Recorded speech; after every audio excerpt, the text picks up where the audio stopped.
Hey guys, tonight we wander into one of the quieter corners of medieval life, or at least, you think it's quiet. The stone walls of a monastery seem peaceful from the outside, birds nesting under the eaves, a candle flickering in a high window, but step inside and you'll see things that would make you blink twice. Picture a cold, dim corridor, the scent of wax and damp stone mixing in the air, and a handful of robed figures moving silently toward the chapel. It's calm, until you notice what's hanging over one monk's arm. A sheet of coarse linen, stiff as sandpaper, meant not for sleeping under, but for punishing himself at night. Yeah, you probably won't survive this bedtime story. So, before you get comfortable, take a moment to like the video and subscribe, but only if you genuinely enjoy what I do here. And if you're here right now, drop your location and local time in the comments. I love knowing where my night owls and insomniacs are tuning in from. Now, dim the lights, maybe turn on a fan for that soft background hum, and let's ease into tonight's journey together. You slip into the shadows of the cloister, your bare feet cold against the worn flagstones. The monks have retreated to their cells, but some haven't come to rest. They're preparing for a ritual you didn't expect. In the Middle Ages, certain monastic orders practiced mortification of the flesh, a self-imposed discomfort meant to cleanse impure thoughts, especially those of the romantic or lusty kind. And while some chose whips or thorny ropes, others opted for bedding that no sane person would choose voluntarily. The penance sheet was typically woven from rough haircloth or linen so coarse it could scratch your skin raw. Imagine trying to fall asleep wrapped in something with the texture of a doormat. The idea was that by denying the body comfort, the soul could stay focused on higher, holier things. Historians still argue whether this was widespread practice or more of a niche monastic eccentricity, but surviving accounts suggest some monks swore by it, the way modern folks swear by ice baths. One old chronicler describes a monk who kept two bedding options, one soft for when he was pure of thought, and one so abrasive that his rest was as the rest of the damned. That's one way to motivate yourself to stay on your mental A-game. The sheets weren't washed often either, apparently. Laundry was too much of a luxury for something meant to be unpleasant, which, honestly, is where I'd draw the line. The ritual didn't stop at just lying down. Some would fasten the fabric tightly around themselves, making it harder to shift into a comfortable position. A few even sprinkled fine sand or bits of straw between the layers to ramp up the discomfort. It's like medieval sensory deprivation, except instead of calming you, it's basically daring your brain to think about anything except the prickly surface grinding into your elbows. And here's where it gets even stranger. These penance sheets weren't always a private affair. If a monk confessed impure thoughts, say, about the baker's daughter in the village, he might be ordered to sleep under supervision, wrapped in one of these, with a senior brother watching to ensure he didn't wriggle out. The sleepover you never wanted. Of course, modern scholars debate whether such practices were more about genuine piety or just a mix of peer pressure and the medieval love of dramatic gestures. Some argue that in a society where comfort was rare, the act of making things worse on purpose was a way of showing off spiritual toughness. Others suggest it was part of a deeper, almost competitive streak in some monastic communities. Who could endure more for the sake of the soul? And endurance was the name of the game. Imagine a freezing winter night, no fireplace in your stone cell, wind whistling through gaps in the shutters, and you're lying there in what amounts to a scratchy human burrito. One monk reportedly likened the sensation to being embraced by the devil's own carpet. You almost want to give points for creativity. Now, not every monk was on board. Some thought these extremes distracted from true prayer and discipline. They preferred gentler methods, silent meditation, extra hours of work, or helping the sick. But those who embraced the penance sheet swore it kept their minds clear, their spirits humble, and their bodies too miserable to get distracted. You follow the sound of rustling cloth and the faint creak of a bed frame as one young monk, his face pale, eyes downcast, unrolls his penance sheet. He smooths it out carefully, as if the act itself is part of the ritual. Then he lies down, arms folded, lips moving in whispered prayer. You can almost feel the itch crawling across your own skin just watching him. Out in the courtyard, the night bells toll. Somewhere in the dark, another brother wakes to swap his soft bedding for the rough one. It's his turn tonight. You wonder if, in a strange way, they take comfort in the discomfort. It's predictable, a steady rhythm in lives built on rules. The candle in the cell flickers low. The rough sheet shifts as the monk breathes slowly, adjusting to the scratch of every fibre. You slip away into the corridor, the sound of the tolling fading behind you, wondering what tomorrow's confessions will bring, and what other strange measures people in the Middle Ages took in the name of controlling desire. You step out of the cloister into the chill of a moonlit courtyard, the stones slick from a recent rain. The air smells faintly of wet earth, and wood smoke drifting from the village beyond the walls. Down a narrow alley between the abbey's guest house and the smithy, you spot something odd glinting on a workbench, curved bands of iron, small brass hinges, a scattering of tiny locks. Your fingers hover over one of the pieces, cold to the touch. It's shaped to fit the human body, but not in any comfortable way. And just like that, you've stumbled into the murky legend of the chastity belt. The story most people know is simple. Jealous medieval husbands supposedly locked up their wives before heading off to war, handing the key to a trusted servant, or just keeping it with them on the battlefield. The image is as lurid as it is unforgettable. A padlocked iron contraption keeping all romance firmly on hold. But here's the thing. Historians still argue whether widespread use ever happened. In fact, most surviving examples in museums are thought to be 19th century fakes made to entertain or scandalise Victorian visitors. That doesn't mean the idea wasn't around. Medieval literature makes passing jokes about locking away a lover's virtue with devices that sound suspiciously like belts, often in poems that were clearly meant to be funny. Some illuminated manuscripts even feature illustrations of absurd belt-like contraptions, part gag, part cautionary image.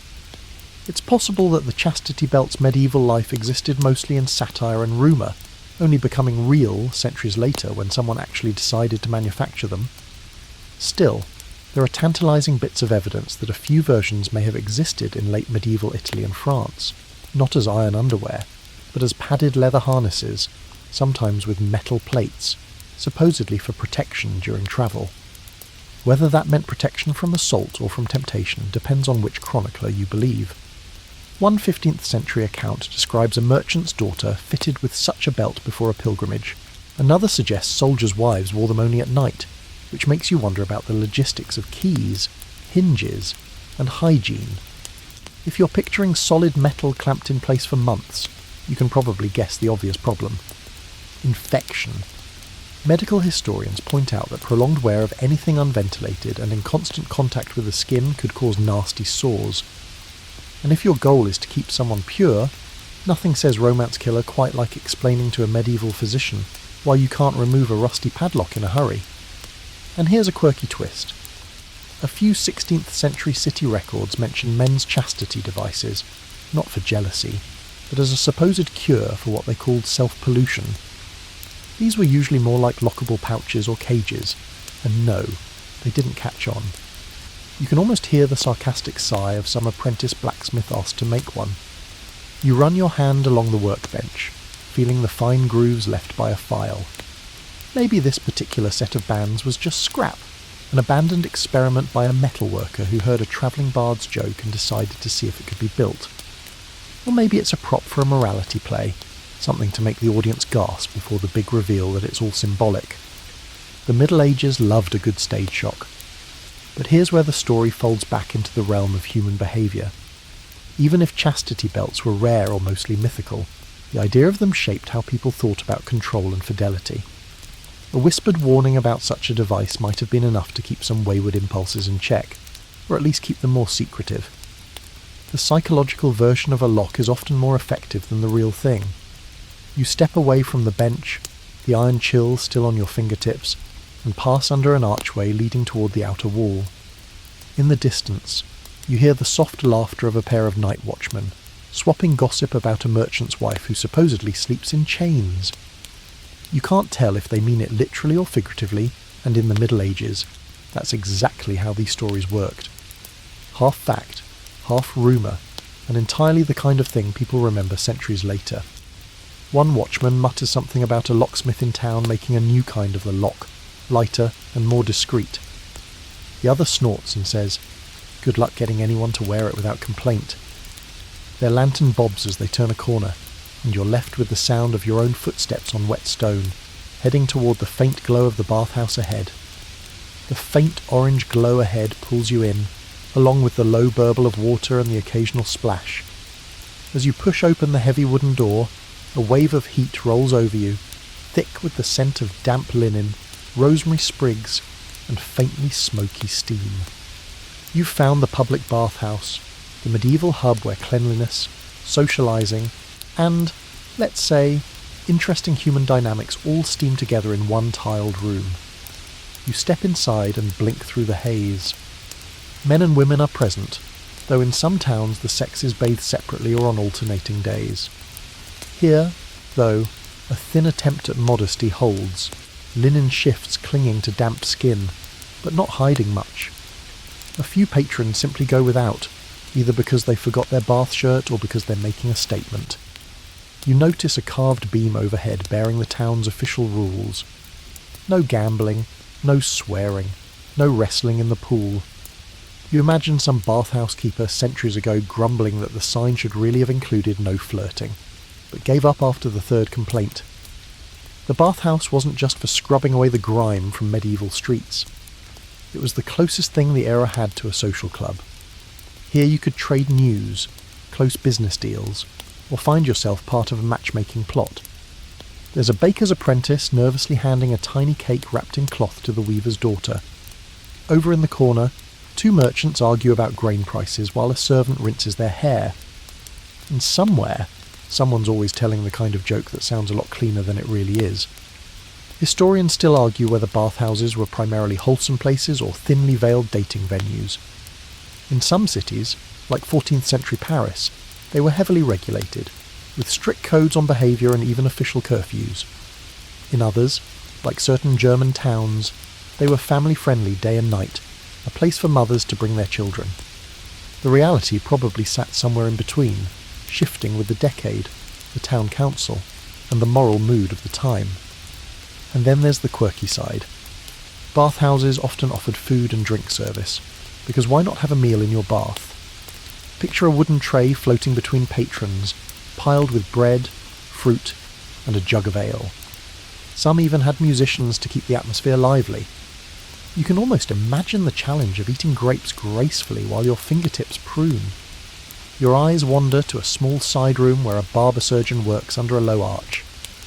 He's offering not just haircuts and beard trims, but also minor medical procedures, lancing a boil, pulling a tooth, or letting a bit of blood to balance the humours. Yes, people sometimes came to the bathhouse for health reasons, though hopefully in a different order than the food service. And yet, despite the official rules, the bathhouse could be a place of subtle courtship. You watch as a young man splashes over to rinse his hair beside a woman whose linen shift is embroidered just enough to suggest she's from a wealthier family. They exchange polite greetings, carefully avoiding anything too obvious, but their smiles give the game away. Whether they meet again will depend on the watchful eye of the bath attendant, or maybe whether they slip a coin into his hand on the way out. One of the more amusing medieval quirks was the bathhouse token, a wooden or metal chit purchased at the door and good for a certain amount of time. Some tokens were carved with cheerful motifs, mermaids, flowers, even hearts, though others were bluntly utilitarian. If you overstayed your time, you might be asked to pay up or dry off. And yes, that's a phrase that could mean more than one thing here. In certain towns, bathhouses doubled as meeting points for clandestine affairs, which was risky business. You hear a whispered story from the attendant about a nobleman nearly caught in the women's section after hours when the town watch did a surprise inspection. He escaped by hiding under the hot water trough until the coast was clear. You decide not to think about how long he had to crouch in that heat. As you lower yourself onto a wooden bench near the edge of the pool, you feel the water lap against your ankles, the warmth seeping up into your bones. It's easy to see why people came here not just for cleanliness but for comfort. In an age when private bathing facilities were rare, this was as close as you could get to a spa day, and for many, It was the one time a week they could truly relax. Still, the bathhouse was also a mirror of the medieval social order. Nobles might get a private screened-off section, while the rest of the townsfolk bathed in the open. And just like everywhere else, status mattered, right down to the quality of your soap. You glance at a woman rubbing a pale, hard block across her arms, probably scented with lavender. Across the pool, a farmer uses rough-lye soap that smells faintly of ash. The room hums with soft conversation, the occasional clink of a cup, and the splash of someone diving too enthusiastically. Steam curls toward the timbered ceiling, carrying the mingled scents of soap, herbs, and cooked meat from the kitchen. You close your eyes for a moment, imagining you could stay here until the water cooled, except the bath attendant is walking past, jangling a pouch of tokens, reminding patrons their time is almost up. You rise, wringing out the hem of your tunic, and step toward the door. Behind you, the bathhouse continues its gentle chaos, part hygiene, part ritual, part unspoken game of glances. Outside, the night air feels crisp, and the sound of distant music drifts from the direction of the manor hall.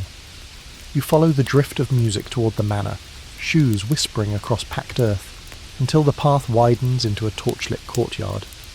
Minstrels tune fiddles, a lute glints like a crescent moon, and servants carry platters that smell faintly of honey and clove.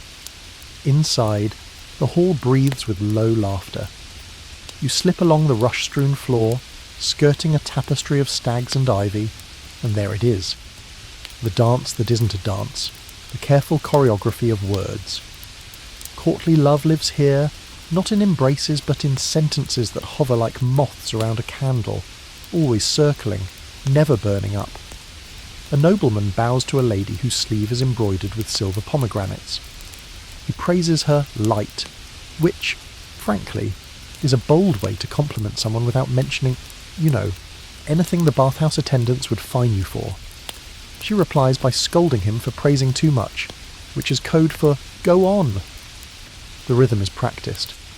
He's the devoted servant, she's the remote star. They orbit each other without ever colliding. Think of it as medieval social distancing for feelings. You hear a familiar phrase from the south, fin amour, refined love, the proud invention of 12th century troubadours in Occitania. That's your mainstream fact. Around the courts of Aquitaine and Champagne, poets shaped a code where adoration was expressed through restraint, loyalty, and elegant suffering. Eleanor of Aquitaine's circle helped popularise it, and Andreas Capellanus wrote De Amore, a cheeky manual that reads like a cross between ethics class and a gossip column. If you've ever read rules that say when you can speak, how long your sigh should last, and whether the chessboard is an acceptable place for flirting, yes, that's the vibe. At a window seat, a troop of young squires debates whether a glance counts as a promise. One produces a folded square of linen, her favour, tied with a thread the colour of new grapes. He swears the knot's design is a coded reply, and you almost believe him until you notice it's, well, basically a knot. But in this room, meanings multiply. A dropped glove is an invitation.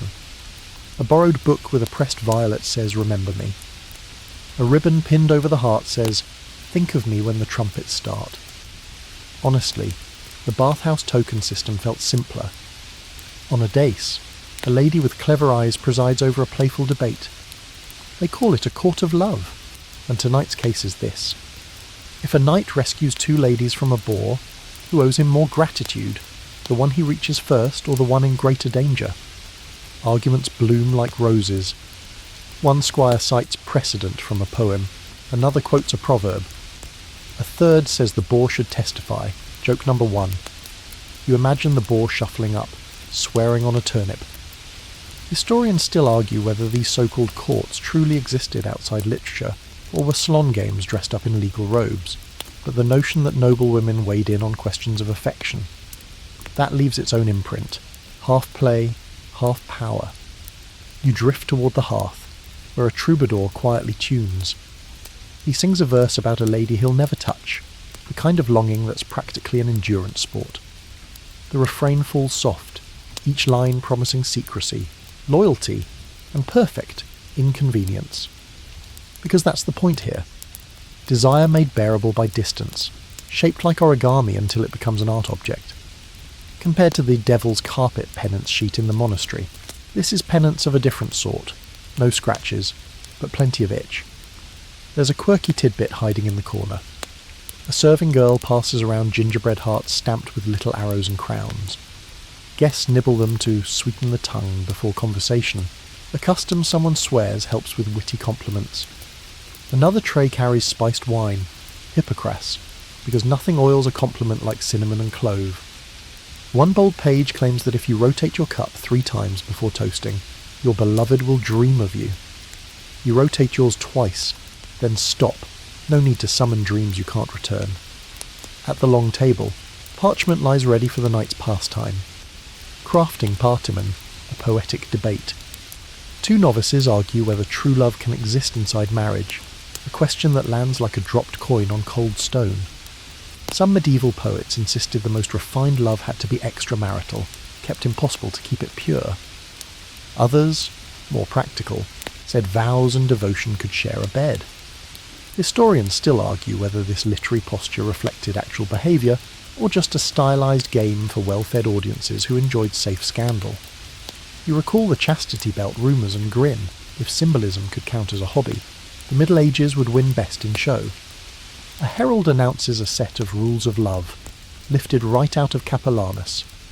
Jealousy heightens affection, love rarely endures when made public, and, my favourite, no one can be bound by a double love. The room murmurs approval, though a grandmotherly dowager archly raises an eyebrow. She has the look of someone who's seen enough double loves to fill a ledger. Joke number 2. You consider suggesting a rule about not quoting rule books during small talk, but you value your head where it is. Beyond the firelight, a tapestry shows a lady taming a unicorn, hand on its muzzle, the beast folded like a question mark. Everyone knows the myth. Only a maiden can calm it. Tonight the image doubles as metaphor, a reminder that in this hall, gentleness tames impulse, and elegance overrides gravity. The musicians shift to a rondo, couples take hands in the polite geometry of steps.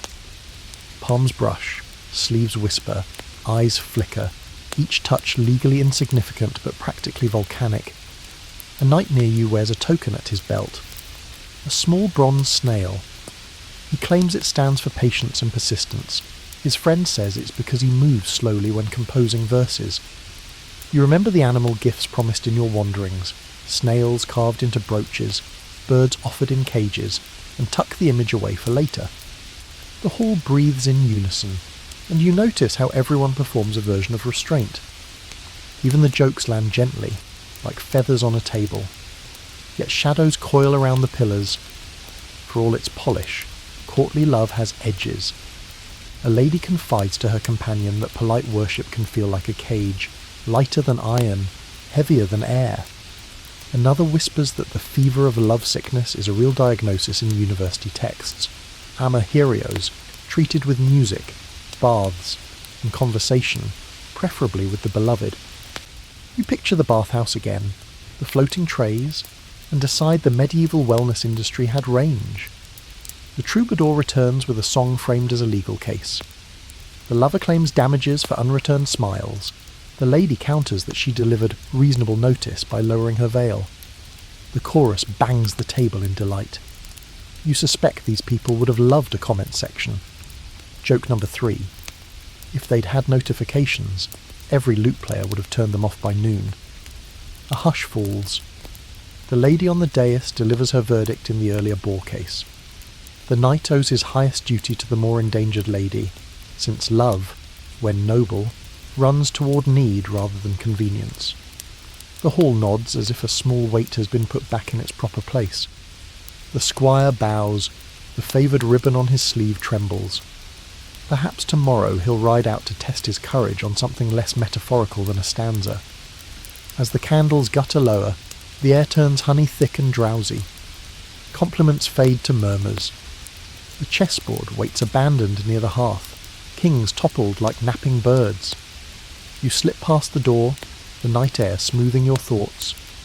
Courtly love has left a taste, spiced, careful, oddly filling. You think of the monastery's scratchy sheets, the bathhouse's floating trays, the iron myths on the smith's bench. Here, the lock is language, the penance is patience, and the bath is a wash of words, warm enough to keep you wide awake. You follow the road away from the manor, past a field stubbled with late harvest, until you hear something you didn't expect in the cool night air. The rhythmic slap of bare feet on stone, punctuated by the hiss of voices chanting in Latin.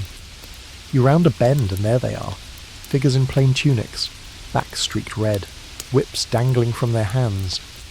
The flagellants are on parade, and you've stumbled into one of the strangest public rituals of the Middle Ages. They move in a slow circle through the village square, some weeping, others with eyes fixed upward as if searching for forgiveness written in the stars. The lash cords glisten in the torchlight, tipped with knots or bits of iron. The sound is hypnotic. Whip, hiss, slap, and a low chant that rises and falls like the tide. It's part theatre, part penance, and entirely unforgettable. Here's your mainstream fact. During the mid-14th century, especially at the height of the Black Death, bands of flagellants travelled from town to town across Europe. They believed that public self-punishment could atone for humanity's sins and perhaps avert divine wrath. In some places, they marched for 33 one-two days, one for each year of Christ's life, stopping twice a day to whip themselves in front of assembled crowds. But historians still argue whether their movement was officially tolerated or quietly despised by the Church. Initially, some bishops looked the other way, maybe seeing them as an extra layer of moral alarm bells. But by 1349, Pope Clement VI condemned the practice, calling it disruptive and dangerously independent. The Church preferred penance in controlled settings, confession booths, pilgrimages, fines, not open-air dramas that bypassed official authority. You notice a quirky detail in the procession. One man's whip is braided with colourful ribbons. Someone tells you it was a gift from his sister, meant to soften the blows or maybe to make the whole scene slightly less grim. Another carries a wooden plaque painted with a skull, a reminder that the world's pleasures are temporary. He swings it with each step, a silent metronome to the chant. The flagellants stop in the centre of the square. Two kneel, bare backs already marked with fresh welts, and a third begins the rhythmic striking. The crowd is silent except for the occasional cough or the nervous shift of a foot on the cobbles. You can almost feel the unease in the air, admiration mingled with discomfort. Are these people holy, or simply putting on a show? A merchant beside you mutters that the flagellants draw bigger crowds than the spring fair, which is great for his cider sales but bad for the town's reputation. A washerwoman says they remind her of her husband when he's trying to outdo his brothers in fasting. You can't help but notice the element of competition here, like the monastery's scratchy sheets. The suffering has a strange performative edge. In some towns, the arrival of flagellants was treated like an impromptu festival. Inns filled, children imitated the whips with bits of rope, and vendors sold small souvenirs, carved crosses, candles, even jars of holy dust from the road they'd walked. You hear one boy offering to sell a scrap of cloth stained by a saint's own blood, which sounds suspiciously like a piece of red-dyed linen. Still, the spectacle had real emotional impact. People grieving lost relatives or fearing the plague's approach might join in for a day, convinced it was a shortcut to spiritual security. Others came just to watch, their expressions unreadable in the flickering light. It was communal catharsis, half repentance, half street performance. A voice begins a new chant, and the group processes toward the church steps. They'll sleep on the floor inside tonight, no beds, no food until dawn. The whips are coiled, but the marks on their backs remain like strange red signatures. You imagine the sensation, heat, sting, the rush of blood, and wonder if, for some, the physical pain became its own form of clarity. There's one last flourish before they disappear inside. The leader produces a parchment and reads a letter from heaven, said to have been found miraculously in Rome, warning of dire punishment unless humanity repents. Historians still debate whether such letters were forged by local organisers or part of a larger network. Either way, it gives the moment weight, heaven's post, delivered via the open road. As they vanish into the church, the square exhales. Someone starts sweeping up drops of candle wax. A child darts after a ribbon dropped from the whip, and the merchant you met earlier is already back at his stall. You turn toward the far side of town, where a different kind of concoction awaits. A cauldron of herbs, roots, and maybe just a little trouble. The scent reaches you before the doorway does, a heady swirl of rosemary, mint, and something earthy that makes your nose wrinkle. You duck under a low lintel into a kitchen lit by firelight, shadows dancing along shelves lined with earthen jars. A pot simmers over the hearth, and beside it, a woman in a faded blue kirtle stirs slowly with a wooden spoon, muttering what sounds like a rhyme under her breath. Tonight, you've walked into the world of love potions, where medieval romance and kitchen alchemy tangled themselves into recipes both charming and questionable. The woman nods toward a stool. "You're just in time," she says, her voice calm, like she's about to serve soup. Only when she lifts the lid do you see what's floating among the herbs. Rose petals, a pinch of saffron, and what might be grated nutmeg, along with something small and pale you can't identify. "Best not to ask," she adds, which you take as both advice and warning. Here's your mainstream fact. Medieval Europe inherited a long tradition of herbal remedies and aphrodisiacs from classical sources like Dioscorides and Galen, and from Arabic medical texts brought through Spain and Sicily. Ingredients like cinnamon, ginger, and galangal were considered warming to the body and therefore to the passions. Recipes were passed in households, monasteries, and physicians' manuals, sometimes as straightforward tonics, sometimes edged with superstition. And then there's the fringe side, the belief that to truly bind someone's heart, you might need more than spice. Some cunning women swore by powdered ants' eggs, or a drop of blood mixed with wine, or even, brace yourself, the ashes of a pigeon's heart. Historians still argue whether these more unusual recipes were actually used or simply part of the colourful reputation attached to folk healers. After all, nothing makes a story stick like the image of a lovesick knight sipping something he really shouldn't. In the kitchen, the woman pours a ladleful of the brew into a clay cup and sets it on the table to cool. She explains, with a hint of pride, that this particular mix is meant not to inflame desire but to soften a stubborn heart. The ingredients are balanced to promote calm, affection, and openness, cinnamon for warmth, violet for gentleness, and, yes, that mystery pale item, which turns out to be almond soaked in honey. Joke number 1. You're relieved it's not the pigeon. On a nearby shelf, you spot a collection of small cloth bundles tied with red thread. She calls them pockets of Venus, little sachets of herbs meant to be worn near the skin, often under the left arm so they sit close to the heart. One contains basil, said to draw suitors, while another has rue, meant to discourage unwanted attention. You can't help but think of the charm sewn into clothing you'll encounter later. Different method, same goal. She lets you peer into a book of recipes, its pages spotted with stains. Some are practical. A wine steeped with rosemary for clearing the mind, or anisette boiled in milk to refresh the voice. Others are decidedly more whimsical. If your beloved's eye wanders, give him cake with the seeds of rocket, or whisper over fennel and thyme thrice at moonrise for mutual delight. You can imagine these being swapped over bathhouse benches or between minstrels on the road, half serious, half entertainment. You're told that love potions have their dangers, not just the risk of poisoning, lead-based cosmetics sometimes found their way into the mix, but also the social risk. In some towns, being caught selling or even making such concoctions could lead to fines or worse, especially if the potion was blamed for an illicit relationship. One record from 15th century Florence describes a woman accused of enchanting a married man with a spiced wine. She claimed it was just for his cough. Historians still debate whether these accusations were sincere fears of magic or convenient excuses for scandal. A boy bursts in, clutching a pouch of dried rosemary. He sets it by the hearth and whispers something in the woman's ear before darting off again. She smiles faintly and tosses a pinch into the pot. "For luck," she says.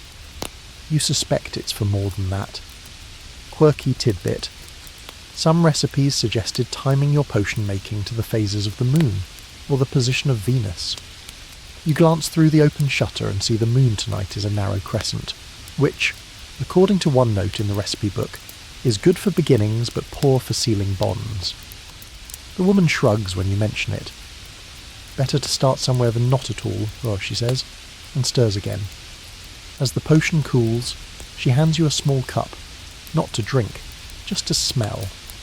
The steam curls into your nose, warm and spiced, and for a moment you feel a strange clarity, as if the noise of the day has been pushed aside.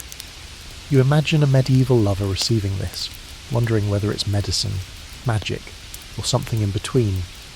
Before you go, she slips a small sachet into your pocket, basil and thyme tied with blue thread. Not a promise, she says, just a possibility. You step back into the night, the scent following you, and see that the village ahead is alive with torchlight and music. Somewhere in that glow, the rules will turn upside down, if only for a night. You drift toward the torches and find the village square remade. The tidy stalls and parish notice board have vanished under bunting, ribbons, and a maypole planted like a spear of spring in the middle of cobbles. Drums thud from somewhere behind the alehouse, and a whistle screeches the way only a whistle played by someone enthusiastic and undertrained can screech. Tonight the world turns upside down. The banners say as much without words. Carnival, misrule, let winter be mocked. You tuck the basil sachet a little deeper in your pocket, no promises, just possibilities, and step into the current.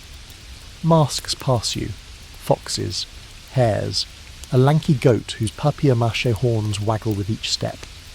A miller wears a crown of straw. A serving girl rides piggyback on a court jester. Children clatter by with pots and pans, staging a noisy mock parade that could wake sleepers in the next parish. You've seen order in monasteries and decorum in manors. Here, rules loosen like laces after a feast. People swap places, masters serve, apprentices command. A queen of peas, chosen by finding the lucky bean in a cake, orders the baker to juggle his own loaves. Joke 1. He drops the rye and calls it performance art. The crowd applauds like they mean it. Mainstream fact for you. Across medieval Europe, festivals of reversal were part of the calendar. Carnival before Lent, the Feast of Fools in some cathedrals, May Games with a Lord of Misrule, and the boy bishop on certain winter saints' days when a chorister briefly ruled the chapter with processions and playful decrees. These weren't random outbreaks, but rhythms, sanctioned bashfulness before seasons of restraint. The idea was simple. Let the lid rattle once a year so the pot doesn't explode. But when the lid rattled, it rattled loudly. You edge past a troupe performing a parody wedding. The bride is a bearded cooper in a veil. The groom is a dairymaid armed with a wooden ladle. The priest's role is played by a tavern poet who misquotes Latin with dangerous confidence. People howl with laughter not because they despise marriage, but because they recognise its weight. For one night, they turn the institution on its head, hoping it lands on its feet stronger. Historians still argue whether these mock rites masked a real loosening of behaviour, or were more like a pressure release valve, rowdy theatre that ended with everyone going home mostly as they came.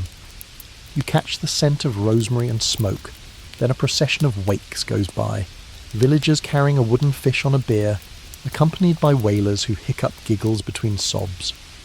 Someone mutters it's the burial of winter's appetite, a local twist you haven't seen before. Quirky tidbit. In a few towns, people paraded with sausages on strings like silly rosaries, a not at all subtle nod to abundance and appetite before Lent tightened belts. The person at the front twirls his rosary too fast and it flies off into a hedge. Cheers erupt because chaos breeds applause. At the edge of the square stands a temporary booth labelled Confessions of Carnival. It isn't a real confessional, but a game. You whisper a mild mischief through a knothole, stole an extra honey cake, lingered at the bathhouse an extra token, flirted with the apothecary's apprentice, and a masked penitentiary bangs a drum and assigns you a playful forfeit. One woman must balance a jug on her head while walking 2 circles around the maypole. A smith must recite a rhyme backward. You consider confessing that you once believed chastity belts were standard issue. The drum looks eager to make you hop on one foot. There's a pulsing undercurrent to all of it. rituals that once hovered close to fertility rites, now clothed in jokes. A green-clad Jack in the Green stomps past, leaves tied to his sleeves, face dusted with soot and sap. He shakes a bundle of budding twigs over bystanders to wake the orchard, and no one minds the scatter of bits in their hair because luck sticks best when it's messy. A pair of old women, spry as cats, belt out verses about spring's return that make the teenagers blush, and the grandfathers wheeze with laughter. By the church porch, a handful of choristers try out their best donkey bray for a mock feast of the ass, a memory of a once-tolerated parody liturgy where the congregation answered hymns with joyful hee-haws. The curate watches with long-suffering benevolence and then confiscates their paper ears for exactly 10 minutes. That's the negotiated treaty of nights like this. You may play, but the candles stay lit and the font stays full. Around the corner, you stumble into a charivari, also called skimmington in some places, a clattering, mock judicial parade. The targets tonight aren't criminals, but a couple whose marriage crossed local expectations. Wooden spoons whack pots. A boy in a helmet bangs a shield with a ladle. Someone rides a hobby horse backward. It's social commentary with percussion. The couple peek through shutters, cheeks red but smiling. In some towns, this racket could punish adultery or cruel husbands. In others, it teased newlyweds into generosity. Historians still argue whether charivari enforced conservative values or occasionally empowered the community to call out real harm. Here, it ends with shared cider, a wink, and a cheer. Between the cries and the clatter, you notice careful lines of protection. Elder women stationed near the raucous dancers to steer drunks away with a glance. A reeve by the ale cask counting measures. 2 matrons patrolling with a length of ribbon turned into a playful boundary. People may flirt under masks, eyes glittering through slits, hands brushing at the edges of dances, but there's a code older than the maypole. Consent as choreography. If a partner steps back, you bow and spin to the next figure. It's less a lecture and more a tune everyone already knows. Someone thrusts a wreath into your hands. Ivy threaded with little gingerbread hearts like the ones you tasted in the courtly hall. A boy shouts, "Hang it on the maypole for luck." You do, and the wreath swings, bumping a strip of painted cloth bearing a crude snail. Patience made festive. You grin, thinking of the knight's bronze snail charm. Apparently, even Miss Rule respects slow devotion. The ale grows bold, so do the jokes. A minstrel improvises a verse about the flagellants who pass through whips for the back, not the heart, and the crowd groans in pain and appreciation. Joke 2. A miller heckles that the minstrel should be fined a sack of flour for that rhyme. The minstrel counter-offers bran. Laughter spirals upward into the rafters of the night, startling roosting pigeons into quick, tutting flights. Near midnight, a peculiar contest begins. Blindfolded dancers try to touch a garland hung from a pole by listening for the tinkle of little bells. The catch is that the bells are attached to the wrists of a masked queen, who weaves between them with light steps. If you graze a bell, you owe a rhyme praising spring. If you manage a full ring, you owe the queen a token, often just a ribbon or the promise to help with tomorrow's clean-up. The queen's bells scatter away from a lad with 2 left feet. You nearly hear them giggle. Joke 3. Someone shouts, "Your rhymes can be IOUs." And the reeve answers, "Only if you sweep in couplets." 7s. By the time the moon tips west, the square is a sated beast.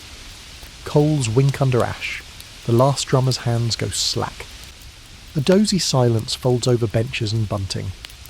The Lord of Misrule doffs his paper crown and hands it to a child, who yawns like a newborn lion. Lanterns tilt, then darken. People spill homeward, humming.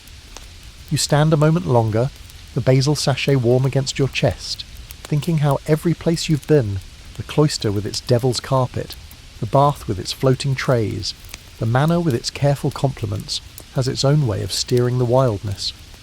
Here, the steering wheel is a mask and a drumbeat.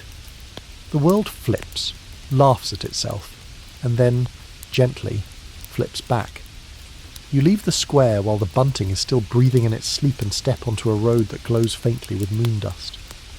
It runs like a ribbon past hedges and sheep and the occasional snoring farmhouse, and before you know it, the festival's laughter fades into the softer music of your own feet. A mile on, the path meets another, and then another, until you realise you've joined a stream headed towards shrines and city gates, and the kind of distant horizon that asks you to keep going. Pilgrims, you discover, don't walk alone. They accrete like snowflakes into a drifting cloud, and somehow you're inside it. The first things you notice are the markers.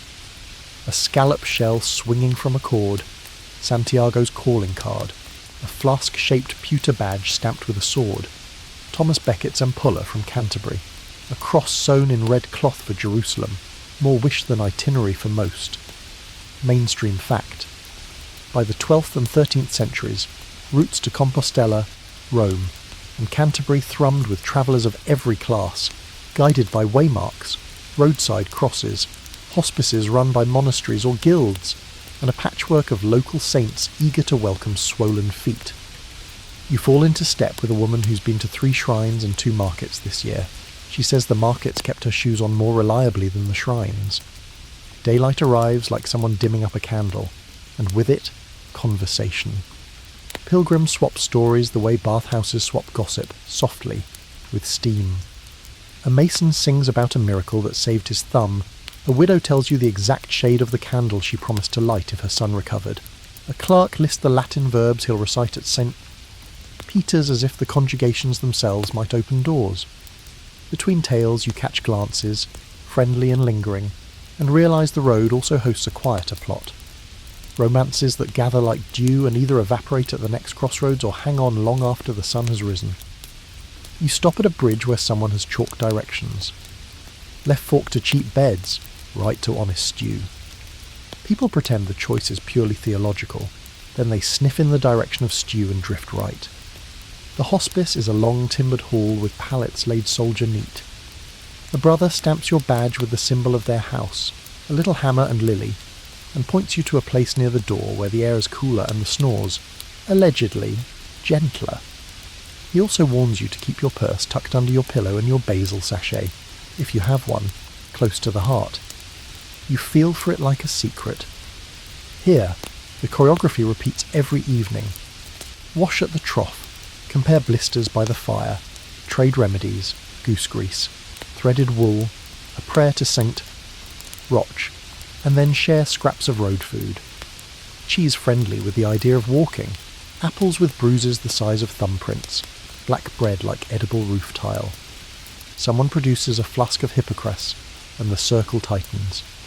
You know the ASMR rhythm of it by now, breaths lowering, spoons tapping bowls, a lull that makes the hall feel like one large conspiratorial chest. The talk slips, as it always does, toward companionship. A young tinker shyly asks if you'll walk with his sister tomorrow because you step steady and she's bad at puddles. You say yes and earn a smile that could light the shrine of any minor saint. Historians still argue whether pilgrimage romances were truly common, or whether later storytellers exaggerated them the way they exaggerated chastity belts. But charters and court records do show couples meeting on the road and later appearing together in parish ledgers. A path can be a matchmaker when it keeps you side by side, counting the same mileposts. Quirky tidbit. The hostel's warden keeps a safe shelf where he stores knives at night, and next to them, pencils of soft lead used to write petitions to saints. Some pilgrims, he says, leave flirtatious notes inside those petitions, little acrostics that a friendly clerk might just happen to decode. One rumpled parchment reads, Sanctus Jacobus, Niderelinquus Eam, and the capital letters spell S-A-J-A-N-D, someone's initials, or a very tired Latin student. Joke 1.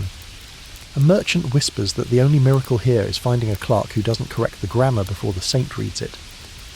Morning brings what mornings bring. Dew that dampens cuffs, and the exchange of half-sincere vows to keep in touch by relics. On the road, you learn small signals. A shell pinned over the heart often means looking for walking company. A staff wrapped with blue ribbon suggests a vow to keep chaste this trip, blue for Mary. And also, perhaps, for cooling impulses. A few wear little bells at the belt to scare off wolves, which is charming until you realise it also alerts every roadside dog that a moving target approaches. Joke 2. A hound trots after one bell wearer like a personal percussion section. Midday heat presses down. The tinker's sister, Agnes, with a laugh like a brook on stones, tells you that some pilgrims exchange tokens along the way. A scrap of ribbon, a shell scratched with initials, even a tiny pewter badge bought 2 for a penny so each keeps 1. She shows you a badge shaped like a heart pierced by an arrow, claims it's for Saint Valentine, and then winks because everyone knows that's anachronistic, and yet somehow perfectly on brand for the road. The path flattens into a causeway over marshland, wind combing the reeds into waves. Ahead, a group of students from Paris have invented a new game, composing Alba, dawn songs, even though it's noon. Each verse is a lover warning another that day is breaking and they must part, a courtly conceit transplanted to dusty boots.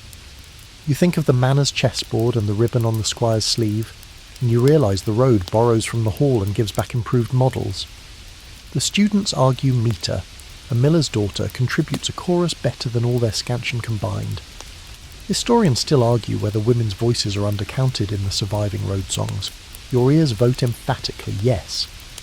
At a crossroads shrine, votive wax limbs hang like little pale commas, thanksgiving for healing. Someone's pinned a lock of hair in a neat twist, love's punctuation mark. You don't stare, you simply notice how many stories settle on wood and stone, and then keep walking in the people who leave them there. An old pilgrim ties his staff to another's with a loop of twine, so we can share a pace. It's practical, but also adorable. You pretend not to see the way their fingers linger. Joke 3. A passerby mutters, 2 staff, 1 path, half the blisters, and receives a corrective glare from a matron who has seen better math. Rumours circle like swallows. A church ahead where couples who met on the road can handfast for a year and a day, witnessed by a saint statue that supposedly smiles when the vows are true. The warden at last night's hospice called it folklore. Historians still argue whether handfastings at shrines were unofficial betrothals, local custom, or simply the wishful embroidery of travellers who needed a story to hold the tenderness they felt between mile 10 and mile 20.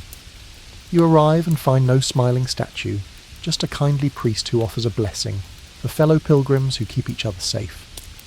Honestly, that's enough. By dusk, fields steep themselves in the colour of steeped tea. A storm sniffs the horizon but decides to keep its drama for someone else. The hostel tonight is a barn annex that smells of hay and apples, with cubbies carved into the wall labelled by charms, star, lamb, crescent, so sleepers can find their shoes in the dark.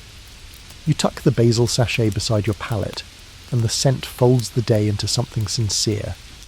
Agnes settles across the aisle, raises 2 fingers in a salute that says, "See you at sunup," and already your feet forget how much they hurt.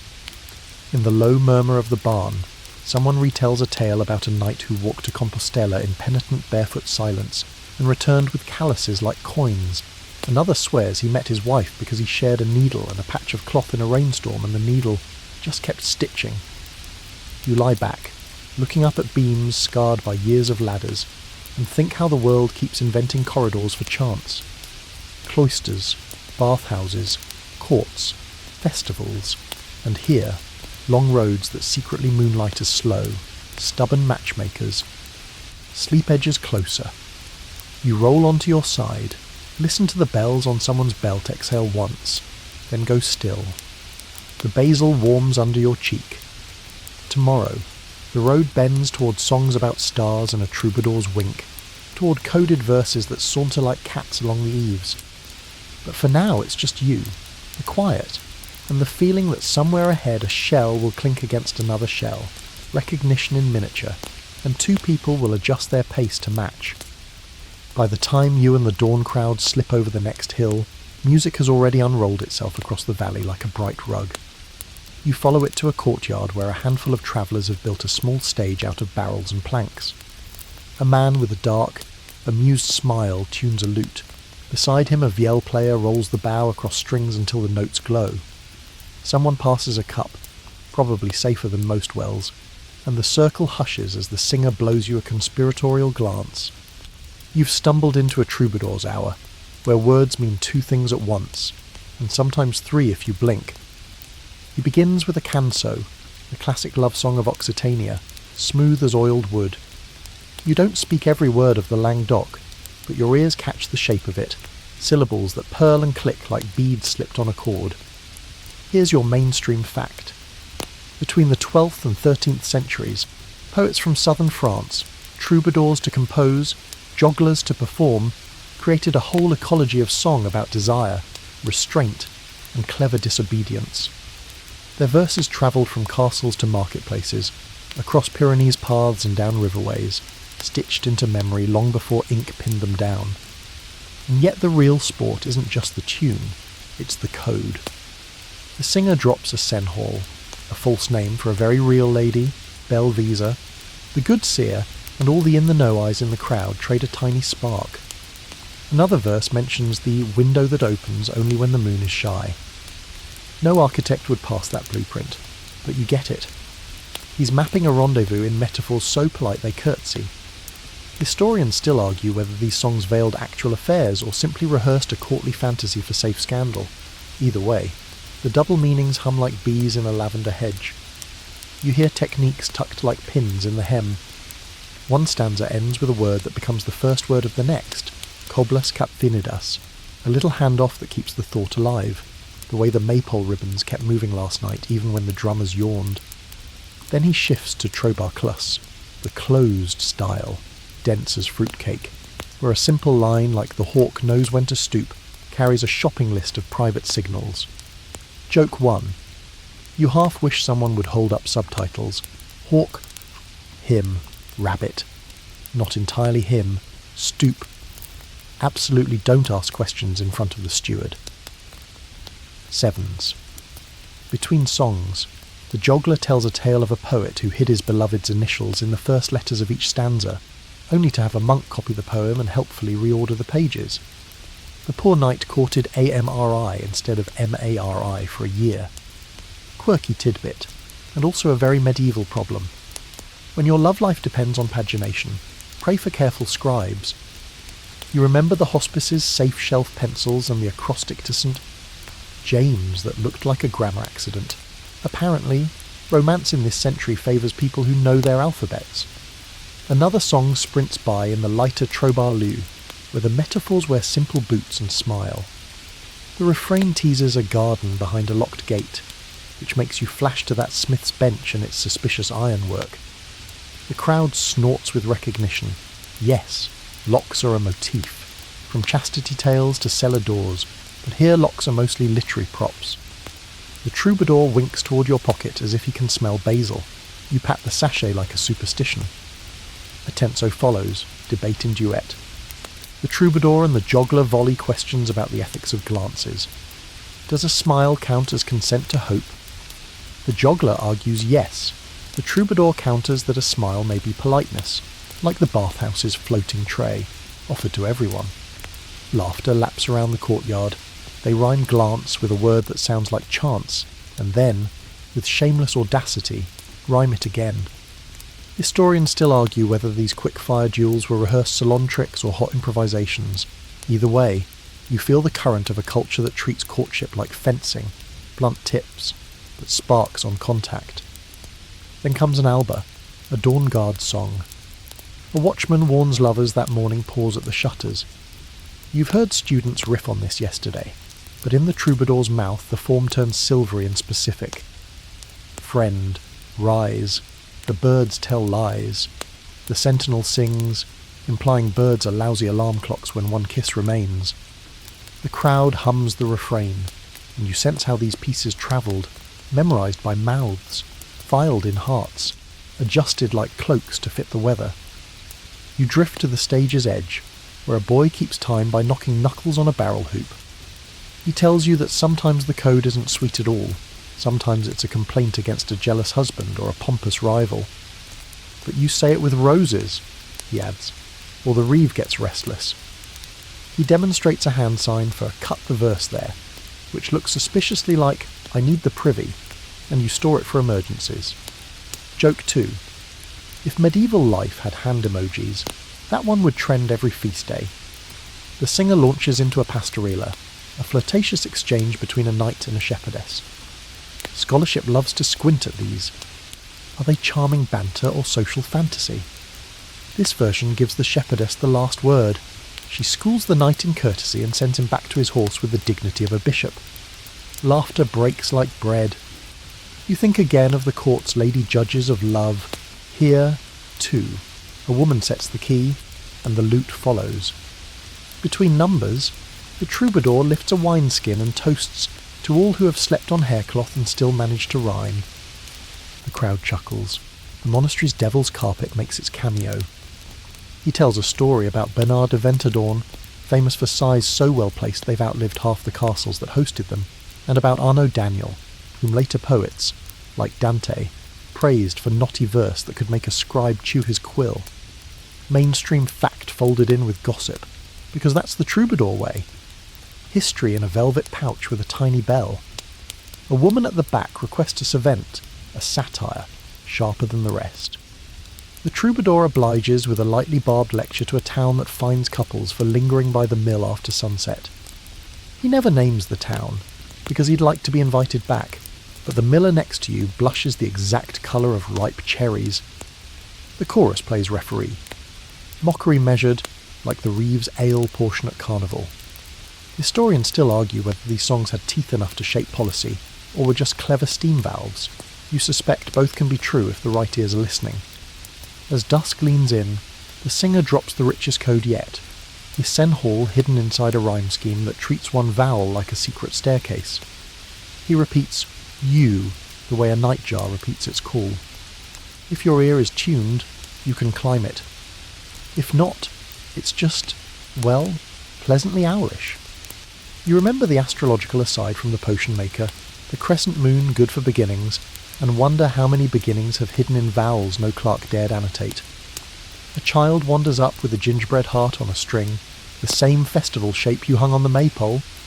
She offers it to the troubadour for a song about a snail. He laughs, nods at your memory, and improvises a couplet on patience doing laps around desire. Joke 3. He claims the snail's secret is that it moves faster when you aren't watching, which is also how laundry dries and messages arrive. The courtyard smiles the tired, happy smile of people who know about laundry and messages. Night deepens into that comfortable hush you recognise, the hospice murmur, the bathhouse steam, the manor's chessboard lull. The troubadour closes with a blessing disguised as a tease. May your windows open when the moon is shy. May your locks be only literary. May your hearts be scratchy only on purpose. You catch yourself grinning at the stitchwork of it all, how a culture can pour delicate logic into the unruly pitcher of longing and still let everyone drink. When the circle breaks, you help fold the planks and coil the lute's spare strings. The singer presses something in your palm, a tiny scrap of parchment with a line in Occitan that even you can pass. Keep the key. You slip it beside your basil sachet, surprised by how light your pocket feels with 2 talismans. On the road away from the courtyard, crickets play their own trobarloo, and you match your steps to their meter. Ahead, ceremony awaits, a marital bed measured like a contract, a test with witnesses, and a question you didn't know had forms to sign. By the time you reach the next town, the sun has slipped into that peach-coloured hour when windows glow, but shutters stay open to catch the last breath of day. Down the main lane, a small crowd has gathered outside a timbered house, with its upper story leaning forward as if curious. You slip closer and see why. A canopied bed is being carried, yes, carried through the doorway, sheets puffed and pillows arranged as if for a feast. Tonight is a trial by bedding, and the town intends to witness. At first glance, it feels like a prank someone forgot to end. But here's your mainstream fact. In certain corners of medieval Europe, France, England, and parts of the Low Countries, marriage could be followed by a formal bedding ceremony, sometimes public enough to involve attendants, witnesses, and, if the couple was noble, even half the court. Its purpose? to confirm that vows spoken in daylight were sealed by night. For most, it was symbolic, slipping into bed in front of witnesses before the curtains closed, but in rare and eyebrow-raising cases, the act itself was observed, particularly if the legitimacy of heirs mattered to politics or property. Historians still argue whether these consummation witnesses were ever expected to see more than the couple's feet under the covers. Some accounts suggest it was enough to watch the newlyweds lie down together fully clothed, share a goblet of spiced wine, and kiss.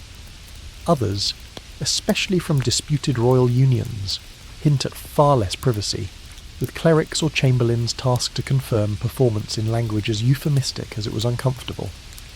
Tonight's couple aren't royalty, but the stakes are still high.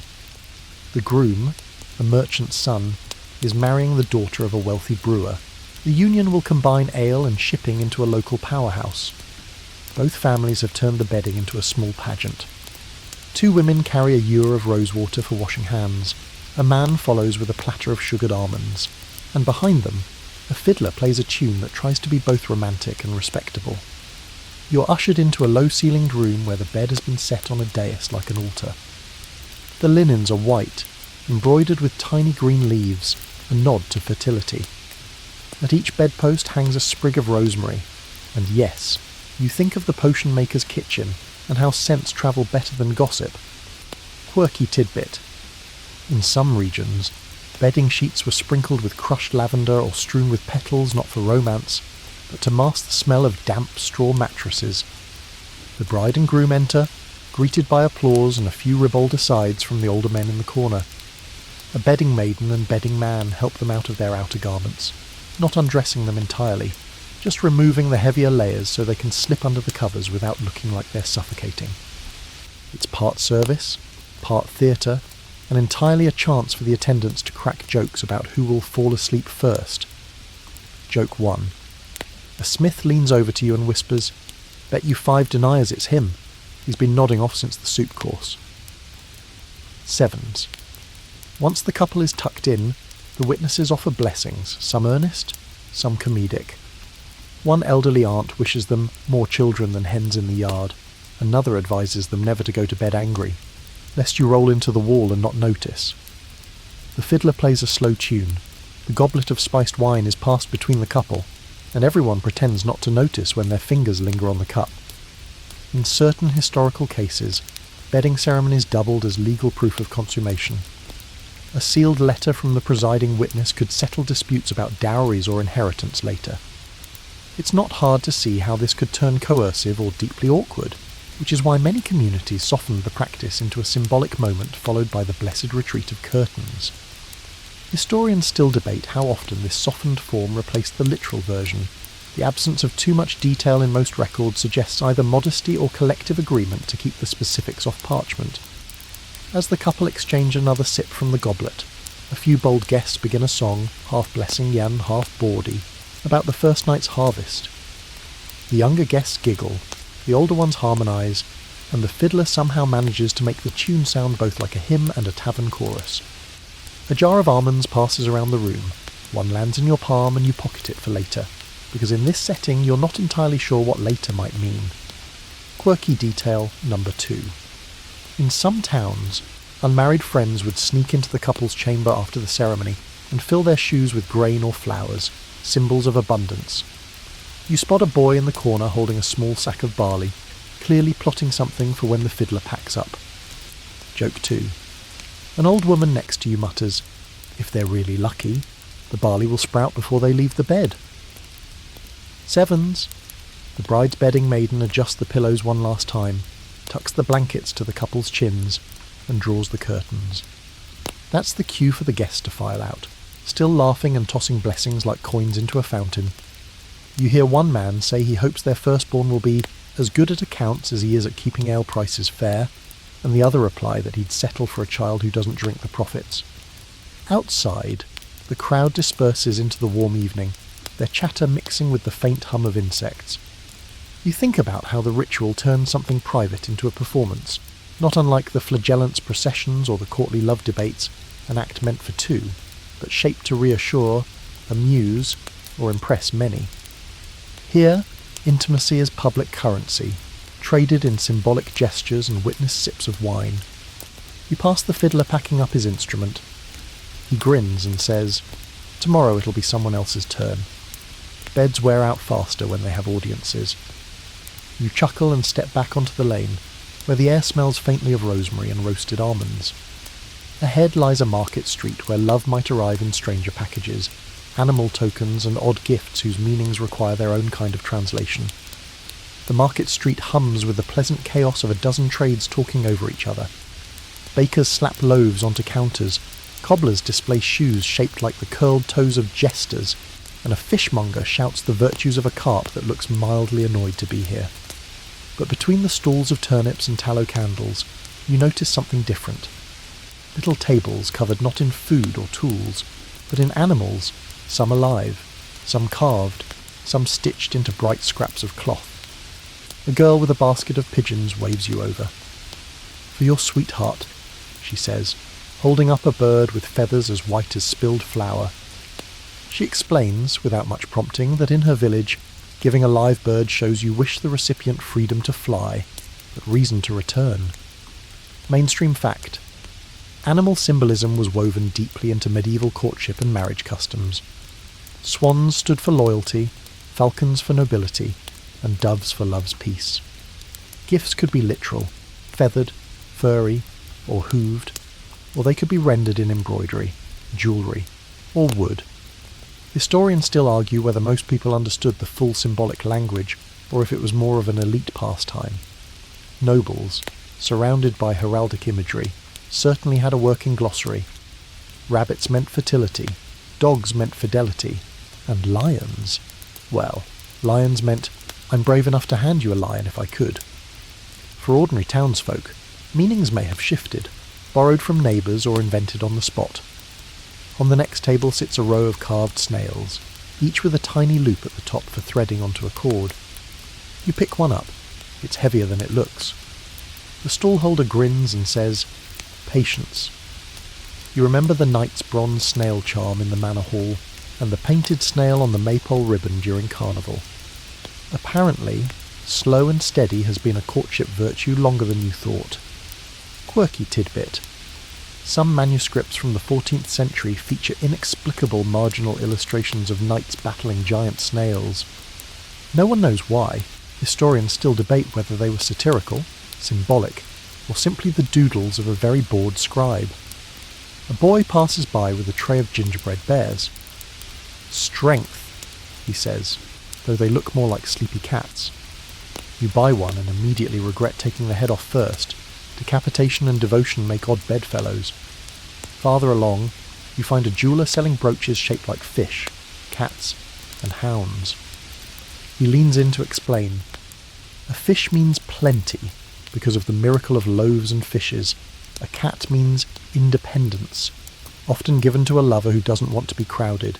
And a hound means faithfulness, though sometimes also, "I am watching you," which feels less romantic and more like an HR policy. Joke 1. You imagine medieval lovers slipping hound brooches into each other's pockets like passive-aggressive memos. In one corner, a pair of women are knotting ribbons around small cages holding crickets. You're told the chirping is a lucky sound for marriage, a belief imported from far-off lands along trade routes. The idea is that the sound fills a home with life, though, you suspect, it also fills it with the occasional frantic cricket chase. You notice that not all animal symbols are positive. A boy offers a clay frog and says it's for those who are cold of heart. In another stall, a weaver sells woven moths for lovers who come only by night. It's easy to see how some gifts could double as backhanded commentary. Historians still argue whether these negative tokens were actually exchanged, or if they're just the stuff of market banter, a safe way to tease without consequence. An older man with a tray of trained ferrets lets one climb up your sleeve before offering it as a gift of guardianship. "Ferrets," he says, "keep the home free of pests," symbolically. That means they guard against rivals in love. You ease the ferret back into his arms before it can explore your hair. Joke 2. You imagine someone receiving a ferret as a romantic gesture and immediately falling in love with the ferret instead. Near the end of the row, you find a stall selling painted wooden hearts with animals perched on them, a heart with a swan, a heart with a fox, a heart with a goat. The seller rattles off meanings like a bard reciting lineage. The goat, mischief. The fox, cunning in love. The swan, a love that endures past the first winter. She offers to paint your choice on the spot. You ask for a snail, and she laughs. Patience is good, but be sure they don't mistake it for laziness. Sevens, quirky tidbit number 2. Some lovers in medieval Italy sent each other real animals dressed in costumes, tiny hoods for pigeons, embroidered blankets for dogs, turning the gift into both symbol and spectacle. There's a record of a man sending a falcon wearing a gold ring on its leg, which feels like a grand gesture until you consider the risk of losing both falcon and ring in one bad flight. Historians still debate whether these extravagances were common or just the antics of a wealthy few with more coin than sense. Before you leave, a young woman at a stall of clay charms presses a tiny hair into your palm. Speed, she says with a wink, for when patience fails you. You slip it into your pocket beside the basil sachet and the troubadour's scrap of parchment, your little menagerie of meanings growing heavier by the day. As you walk out of the market, a man leading a donkey passes you, the animal's saddle draped with embroidered cloth covered in doves. He's on his way to a wedding, he explains, and the doves will be released, so their shadows bless the couple. You watch him go, thinking about all the ways people try to say with feathers and fur what they can't quite risk saying outright. Up ahead, a cluster of townsfolk are gathered under the eaves of a stone building, voices low and urgent. You catch a word, scandal, and see the carved lintel of a church doorway. Looks like the next stop is the kind of story whispered behind hands, where vows clash with temptation, and the robes in question aren't bridal but clerical. Joke 3. You mutter to yourself that at this rate, you'll need a bigger pocket just for animal metaphors. The murmurs draw you closer, a tide of lowered voices and side eyes pooling under the shadow of the church porch. The stone here is cool to the touch, worn smooth where generations have leaned in to exchange news they'd never say out loud in the nave. You slide into the crowd just in time to hear a baker's wife whisper, and right in the parsonage garden, too, followed by the muffled thump of someone being nudged into silence. Whatever's brewing, it's clerical, and that means both holy vows and very human slip-ups. Mainstream fact. Despite the ideal of celibacy for priests and monks after the 12th century reforms, especially under the Gregorian push, enforcement varied wildly. In some parishes, priests lived openly with housekeepers who were in truth wives in all but name. In others, bishops cracked down on such arrangements with fines, public penance, or reassignment to a far less desirable posting. The rules were clear, the lived reality far messier. The baker's wife insists she saw the parish priest, Father Alain, walking arm in arm with the apothecary's widow after Compline, not once but twice this week.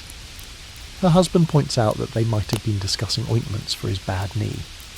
She sniffs. His knee was fine enough to climb the widow's back stair. Historians still argue whether medieval communities were genuinely scandalised by clerical liaisons or simply enjoyed the gossip. After all, it's easier to remember sermons when you've attached them to a bit of drama. A fishmonger joins in with his own story. In the last parish he visited, the priest was fined a whole mark for keeping a concubine under his roof. The record phrased so politely it sounded almost respectable. Quirky tidbit. Some dioceses actually kept registers of clergy concubinage, not just to enforce morality but to track the revenue from associated fines. A reminder that even sin could be itemised like grain or wool. Someone leans over to you, lowering her voice further. In Durham, they caught a canon in the orchard with a merchant's daughter. They made him walk barefoot to the altar for 3 Sundays. She pauses, then adds, the daughter married a miller and got a new orchard. You can't decide whether that's poetic justice or efficient recycling. Joke 1. You whisper that at least the apples didn't go to waste. She snorts ale through her nose. Inside the church, the smell of incense still lingers from Vespers. The pews are empty except for a boy polishing candlesticks. He glances up and says, "You're looking for the priest? He's in the vestry, with the widow." His tone is so flat it could be sarcasm or just fact, but it's enough to make two women by the door exchange glances sharp enough to slice altar bread. In the vestry, the voices are polite, but the door is firmly shut. You picture the scene. Maybe it's innocent consultation over cough syrup. Maybe it's a pastoral visit leaning toward the personal. Either way, you sense how easily the town will turn ambiguity into certainty once the story leaves these walls. Historians still debate whether such scandals damaged a priest's standing permanently, or simply made him more human in the eyes of parishioners, someone whose confessional advice came with first-hand knowledge of temptation. A bell rings outside, signalling the start of a guild meeting in the hall. The gossipers drift away, but not before trading parting predictions about whether the bishop will hear of this by Pentecost. One man claims the bishop has his own housekeeper and won't want to set a precedent. Another says the bishop loves setting examples, especially during Lent. You linger a moment longer, tracing a carving in the porch's wooden beam. A fox in a monk's robe, carrying a goose under one arm. It's a sly visual joke that's survived centuries, an image repeated in manuscripts to satirise corrupt clergy. Quirky tidbit number 2. The fox and goose motif was so popular in late medieval England that it appeared not just in church woodwork but also on alehouse signs, making it a double-edged joke that travelled between piety and pint. As you step into the street, a man in a brown robe passes you, head bowed, his basket of herbs swinging at his side. You catch a whiff of rosemary and thyme, familiar from the potion maker's cauldron. He nods but doesn't meet your eye, and you can't tell if it's humility or a desire to avoid being recognised right now. A tinker near the well mutters that the priest will have to make a gift to the parish poor to smooth things over. Better than haircloth sheets, he says, and cheaper than exile. Joke 2. The cooper replies that he'd pay to be exiled if it meant warmer winters. The day's light has started to pull gold over the rooftops, and the crowd's attention shifts toward the market square, where bolts of bright fabric are being unrolled. Someone mentions the word sumptuary, and you realise you're about to cross from gossip into laws that tried, and often failed, to keep desire in check by telling people what they could and could not wear. As you leave the church porch behind, you glance back once more. The door to the vestry is opened. The widow steps out first, her cheeks pink but her stride steady. Father Alain follows, smoothing his sleeves, and offers a cordial blessing to the blacksmith passing by. The moment is perfectly ordinary, which, of course, guarantees it will be told later as anything but. Joke 3. You think to yourself that in the medieval rumour mill, even the baker's dough rose slower than a good scandal. The market square looks different today, less about trade, more about rules. Bolts of silk, velvet, and brocade lie across a trestle table, but they're not for sale.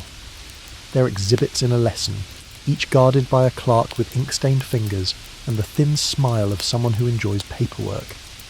You've arrived just in time for the annual reading of the sumptuary laws, where desire isn't measured in whispered compliments, but in inches of fabric and the shine of thread. Mainstream fact. From the late Middle Ages onward, many European towns and kingdoms enforced sumptuary laws, regulations controlling who could wear certain colours, fabrics, furs, or decorations. Ostensibly, the aim was moral, to curb vanity and preserve social order. In practice, they also protected class distinctions and, not incidentally, kept luxury trades serving the elite. Silk might be reserved for nobles, certain fur linings for high-ranking officials, gold embroidery for the wealthy, every stitch a badge of who you were allowed to be. The clerk picks up a bolt of crimson velvet and reads from the parchment. No woman of the merchant class shall wear cloth of gold or silver, nor any man below the rank of knight may adorn his sleeves with pearls. He pauses to glare at a cooper in the front row whose sleeves do, in fact, glimmer a little too much in the sunlight. Joke 1. You imagine him claiming they're just very clean buttons. 7s. Historians still argue whether these laws were truly enforced or simply symbolic scoldings. Surviving records show plenty of fines for violations, but also a steady stream of repeat offenders, suggesting that for some, paying the fine was simply part of the cost of dressing well. In some Italian cities, Fines from sumptuary breaches funded public works, so a daring hemline might indirectly pay for a new fountain. A woman next to you whispers about her neighbour who dyed her gown a forbidden shade of deep blue, reserved for the upper nobility by steeping it twice in woad. When the constable questioned her, she claimed it had faded naturally from legal grey. She had to pay 3 shillings, the woman says, but she looked magnificent at the midsummer feast. 7s. Quirky tidbit. In England, there were even laws about shoe length. The notorious poulain, a pointed shoe, was limited in how far the toe could extend beyond the foot, with knights allowed a full 2 inches more than commoners. You can't help but think of the merchant's clean buttons defence, and picture a tailor arguing about shoe inches with a measuring rod. As the clerk moves to the next bolt, a pale satin, he recites that unmarried women may not wear crowns of pearls, lest they be mistaken for ladies of noble birth. A young woman behind you mutters that the only people mistaking her for a noble lady would be in the dark and at a distance. Joke 2. The man beside her says, "That's why they have candles at banquets." 7s. The laws don't just limit luxury, they also dictate modesty. In some towns, necklines, sleeve widths, and even the number of fur bands on a cloak are regulated. The idea is that too much display invites envy, desire, or, in the official phrasing, moral confusion. But here's the irony.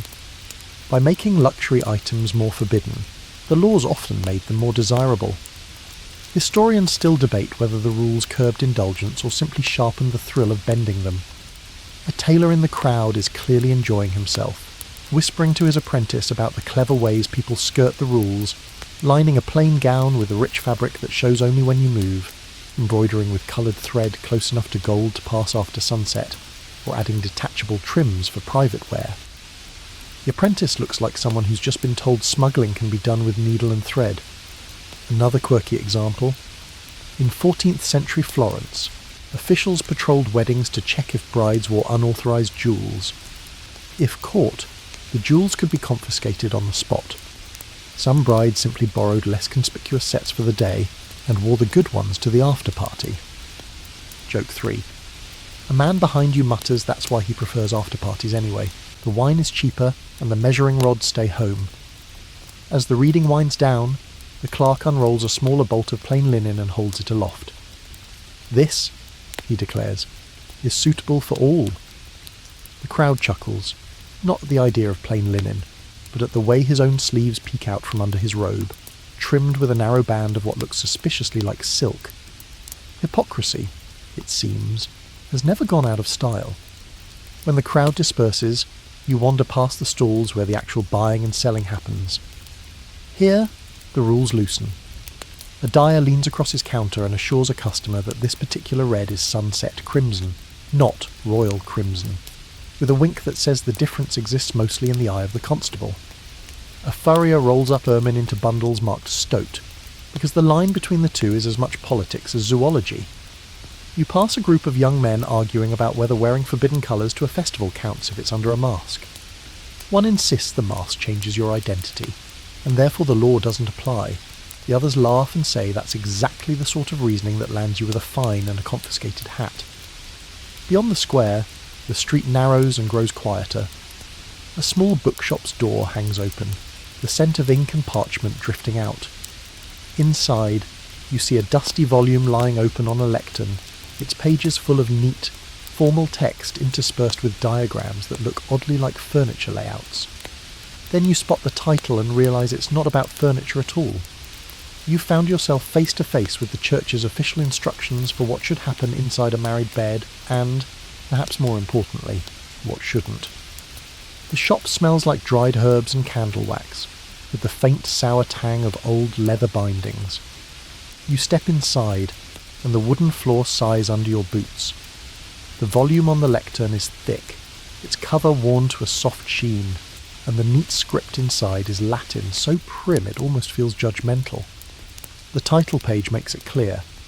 You're looking at one of the church's penitentials, manuals that clergy use to guide confession, repentance, and, tucked between advice on fasting and almsgiving, rules for the marriage bed.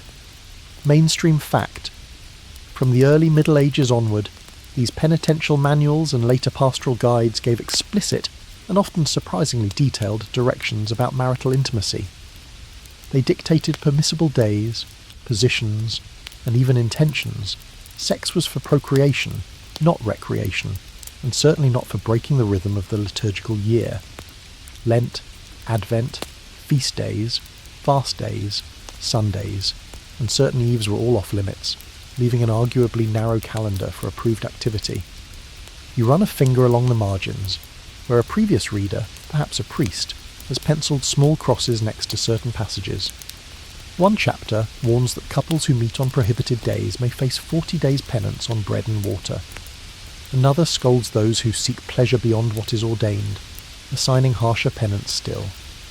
Historians still argue whether most people actually followed these rules or whether, like sumptuary laws, they were more about setting an ideal than enforcing it. A particularly stern passage bans intimacy in daylight, lest the mind wander to vanity, and cautions against improper positions, some condemned with almost architectural diagrams in the margins. Quirky tidbit. One late medieval text describes these as positions of the pagans, as though geometry itself were a moral hazard. You flip a few pages and find a section counselling newlyweds to pray together before lying down, invoking God's blessing to quench lust and raise fruit. The phrasing makes you think of the bedding ceremony you just witnessed. Wine sips and rosemary sprigs turned into something both public and private. Here, though, the emphasis is entirely on duty. The act as a debt spouses owed one another, but only in the correct spiritual currency. Behind the counter, the bookseller, an older man with spectacles perched halfway down his nose, leans over. "You know," he says, "the manuals sometimes contradict each other. One will say, avoid the act before receiving the Eucharist. Another says the opposite, to keep the soul humble." He shrugs.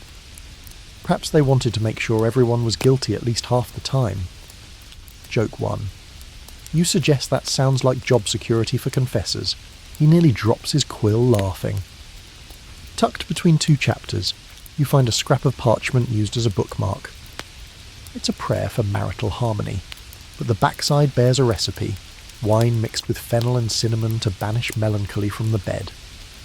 You wonder if it's the work of a pragmatic scribe who knew that theory alone wouldn't solve every household's problems.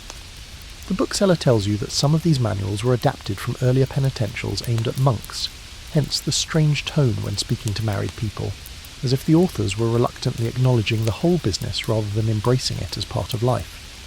Historians still debate whether the rigidity reflected true theological consensus, or simply the preferences of whichever theologian was most persuasive or loudest at the time.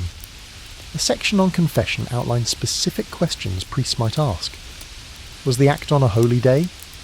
Was it in a church or cemetery? That one carries a year's penance. Was there any use of charms or unnatural means?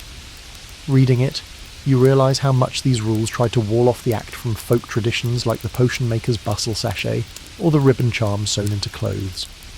The church wanted control not just over the when, but the how. Quirky tidbit number 2. One manual from the 13th century forbids intimacy while the wife is wearing shoes, with no explanation. The bookseller chuckles when you point it out. Perhaps they feared she might run away mid-act, he says. Joke 2. You counter that it might just have been an early attempt at squeaky floor noise reduction. Another page lists the remedies for excessive desire, fasting, prayer, separation for a set number of days. One even recommends sleeping on the floor. You picture the monastery's haircloth penance sheets and think about how the instinct to punish the body in order to discipline the mind runs through so many of the things you've seen. Flagellants in the square, pilgrims walking barefoot, couples timed by feast days. As you close the volume, you catch one last note in the margin, written in a lighter hand. Love is not less holy for being glad. The bookseller glances at it and shakes his head. That one wasn't in the original, he says. Probably a reader with more sense than the author. 7s. Outside. The evening air feels softer after the weight of all those rules. Down the street, you notice a tailor's window with a gown in progress. Stitches gleam faintly, But as you lean closer, you realise there are tiny symbols sewn into the hem, half hidden among the flowers. They aren't decorative at all, but charms. Looks like the next stop is a place where thread and intention are equally strong. Joke 3. You mutter to yourself that if the manuals had to list no charms sewn into hems, the practice was probably working too well for their liking. The tailor's shop is warm and smells faintly of wool, beeswax, and the metallic tang of fresh shears. Skeins of dyed thread hang from hooks overhead, saffron yellow, madder red, woad blue, casting a faint rainbow onto the workbench below. Behind the counter, a woman with sharp eyes and a mouth that tilts toward a private joke is pulling needle and thread through the hem of a half-finished gown. You lean closer, and that's when you see them. Tiny, deliberate stitches forming symbols so small you could mistake them for decorative flourishes unless you knew better. Mainstream fact. In the Middle Ages, garments sometimes carried charms or amulets sewn into the fabric, often near the hem, collar, or cuffs, places close to the body. These might be pieces of parchment with prayers, small relics, or embroidered designs believed to bring luck, fertility, or protection from harm. While church authorities often frowned on these superstitions, they were common enough that ecclesiastical courts occasionally fined people for them, especially if the charm's purpose hinted at love or desire. The tailor notices your interest and smiles without pausing her stitching. Rose for joy, pomegranate for plenty, oak leaf for strength, she says, tapping each with the needle's tip. And here, she gestures toward a curl of thread hidden in the floral vine. That's for drawing the eye of someone you'd like to notice you. Historians still argue whether these charms were widely believed to work or were simply an excuse to add meaningful art to clothing. But the wink in her tone suggests she's seen enough results to keep stitching. Quirky tidbit. Certain charms were made from specific materials thought to carry their own magic. Red thread for passion, green silk for luck, gold-coloured floss for health. Some tailors swore the direction of the stitch mattered, clockwise to draw something in, counterclockwise to turn it away. Others claimed you had to sew the charm in silence, lest you spill its power into the air. A customer enters, a young man carrying a dark tunic. "Can you add the stag?" he asks. The tailor nods and takes out a scrap of white thread. "For pursuit," she murmurs to you, or for being pursued, depends which way it faces. She works the needle quickly, and within moments, the outline of a stag leaps across the fabric, subtle but unmistakable once you know it's there. She pulls out a drawer under the counter to show you her library, a tidy roll of cloth swatches, each bearing a stitched symbol and its meaning in neat script. You see a crescent moon, softness, a cluster of grapes, fruitfulness, a fish, plenty, and, of course, a snail, patience. You're starting to feel like the snail has followed you halfway across the Middle Ages. Joke 1. You tell her if you see one more snail charm, you'll start suspecting they're breeding in your pockets. She explains that not all charms are for romance. Some are for warding off illness, like a small knot in white thread sewn inside a collar, or for safe travel, like a compass rose-stitched on a belt. But when it comes to love, she says, clients often request the double rose, two blossoms facing each other, or the woven path, a zigzag stitch said to tangle two lives together. They come back months later, she says, sometimes smiling, sometimes asking for me to take it out. Sevens. Historians still debate whether removing a charm was thought to undo its effect, but given how carefully some people guarded these stitches, it's not hard to imagine they believed it. The tailor recalls a woman who brought her wedding gown back after her husband died, asking to have every charm removed before passing it to her daughter. Some threads, she says softly, belong to one life only. Sevens.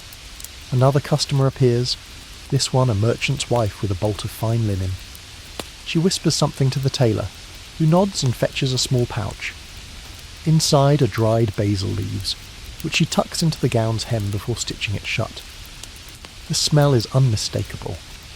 You think back to the potion maker's sachet in your pocket, and now you wonder just how many layers of a person's life could be sewn into the clothes they wear.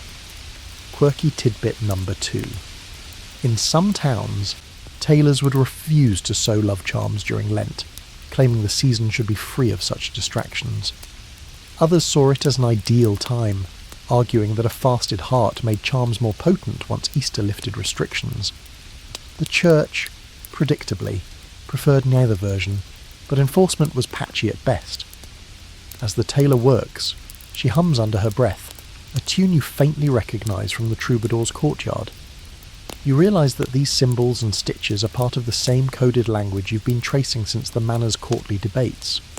Words in thread instead of song, worn on the body instead of whispered in a hall. When you step outside, the late afternoon sun catches the hem of your sleeve. You notice a loose thread, red and fine. That wasn't there this morning. You tug it gently and find it's knotted in a tiny loop. The tailor must have slipped it in without saying a word. Joke 2. You mutter that if it works, you'll be back to order a matching set for both sleeves. Down the lane, a stall has been set up with a brass astrolabe gleaming in the light and charts of constellations pinned to a wooden frame. A man in a star-patterned cloak calls out predictions for travellers, lovers, and gamblers alike. If clothes can carry meaning in thread, you suspect the night sky is about to do the same, only on a much larger loom. Joke 3. You think to yourself that medieval matchmaking seems to be an unholy alliance between seamstresses and stargazers. The astrologer's stall is a small theatre of brass, parchment, and performance. Charts are weighted at the corners with smooth river stones. An armillary sphere spins gently in the breeze, and an astrolabe polished bright enough to catch the sun leans against a crate like a prop waiting for its cue. The man in the star-patterned cloak has a voice trained to rise above market chatter. He calls to a passing couple. Let Venus and Mars tell you what your hearts already suspect. 7s. Mainstream fact. In the Middle Ages, astrology wasn't just entertainment, it was a respected tool for medicine, farming, and, yes, romance. Learned from Arabic translations of classical texts like Ptolemy's Tetrabiblos, the practice assigned each planet and zodiac sign certain traits. Venus ruled love and pleasure, Mars desire and boldness, the moon changeable emotions, and Saturn the cold dampener of affection. The idea was that a skilled astrologer could chart not only your fate, but the suitability of a match, when to wed, when to woo, and when to keep your hands politely folded. The astrologer beckons you closer, studying your face with a gaze just shy of unnerving. He asks for your birth date and the hour you first saw light. When you hedge, he waves a hand. No matter. The sky will give me hints. He spins the astrolabe, aligns its plates, and traces a finger across a paper circle covered in symbols. Mars is in trine with your Venus this week, he says solemnly. An excellent time to pursue, or be pursued. Joke 1. You glance over your shoulder just in case someone's actually following you. Historians still argue whether common folk truly believed in astrological love matches, or treated them more like hopeful excuses. Records from the 14th and 15th centuries show noble families commissioning horoscopes before arranging marriages, while guild records hinted apprentices timing proposals to favourable conjunctions. But for most people, it likely blended faith with fun, a cosmic version of tossing flower petals to see if they love me or love me not. 7s. The astrologer rolls out a second chart, a synastry map, comparing the positions of celestial bodies at 2 different birth times. This, he says, is for matching hearts. He explains that harmonious aspects between Venus and the moon can signal tenderness, while difficult aspects from Saturn might spell coldness or delay. But delay, he adds with a wink, is not always misfortune. The longer the rope is spun, the stronger the knot. You can't help thinking of the snail charms and the courtly love code that thrived on distance. Quirky tidbit. In some medieval towns, astrologers doubled as matchmakers, keeping quiet lists of clients' charts so they could suggest accidental introductions when the stars aligned. Others specialised in electional astrology, picking the exact day and hour for a wedding or first meeting. One record from Milan describes a wedding delayed 3 months to wait for Jupiter to rise in a favourable house, only for the couple to elope a week early because they couldn't stand the suspense. The astrologer offers to calculate your hour of Venus, the time of day when you're supposedly most magnetic to potential lovers. He scribbles figures, consults his brass instruments, and announces, just after sunset. He leans in and adds, you could spend it here, of course, or perhaps somewhere quieter, under a certain window. Joke 2. You tell him you'll need a chart for the best hour to avoid scandal. He pulls a leather-bound volume from under the table, flipping past pages filled with cramped Latin to show you the zodiac man, a human figure mapped with zodiac signs. Aries at the head, Pisces at the feet, with the chest, hips, and limbs ruled by other constellations. He taps the area marked by Libra, explaining that harmony in the scales is key to balancing passion with peace. In theory, a skilled partner would know how to tend each sign's domain, though the book doesn't elaborate on what tending looks like in polite company. Quirky tidbit number 2. Some medieval love charms even reference planetary positions, like wear this red ribbon when the moon is in Taurus, or carve your beloved's name on apple wood during Venus's hour. These could be layered with the seamstress's thread charms or paired with potions, creating a multi-front campaign of cosmic persuasion. The astrologer confirms this with a nod, adding that he's been asked to bless such charms by aligning them on his table under a model of the heavens. A young woman steps up next, wanting to know if the stars favour her betrothal to a man she's only met twice. The astrologer frowns at her chart, then delivers a tactful warning. His Mars is strong, but his Saturn lies heavy. She sighs and buys a copper talisman stamped with Venus anyway. As she leaves, she tucks it under her bodice, close enough for magic, if you believe in that sort of thing. The astrologer turns back to you and says, remember, no sky is fixed forever. Even the worst conjunction can change with time. It sounds like wisdom, or maybe just job security. Either way, you slip a small brass token from his table into your pouch, stamped with a crescent moon and star. As you step away, the market noise thins, replaced by the hush of the churchyard ahead. A small crowd is gathered there, not for a wedding or a festival, but around the carved wooden box of a confession booth. The air hums with a different kind of anticipation, what people might say when they think no one else will ever hear it. Joke 3. You wonder if the stars can predict which confessions will make the priest blush. The churchyard is cool in the late light, the stone path still warm underfoot from the day's sun. A handful of townsfolk linger near the chapel door, their eyes half fixed on the carved oak box tucked into the side aisle. The confession booth is more elaborate than most, 2 narrow seats divided by a lattice screen, its wood darkened by centuries of hands and whispers. The air smells faintly of incense and something sharper, like old polish. You drift closer, and the murmur of voices inside resolves into the steady rhythm of confession. A low voice on one side, a measured reply on the other. Mainstream fact. Private confession, as we picture it today, became common in the Western Church in the later Middle Ages, replacing earlier forms of public or semi-public penance. The booth itself, though, is a later development.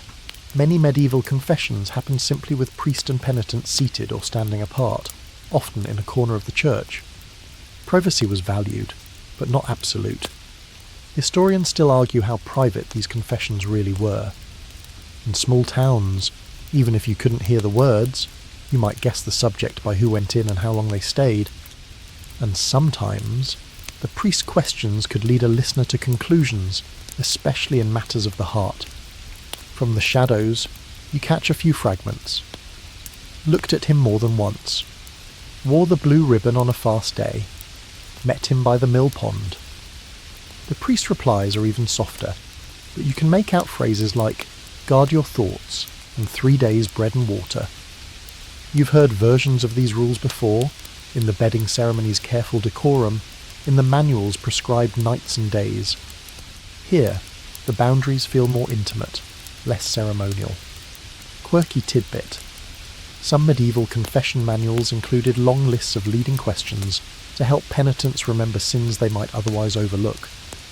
For example, have you touched another with lustful intent?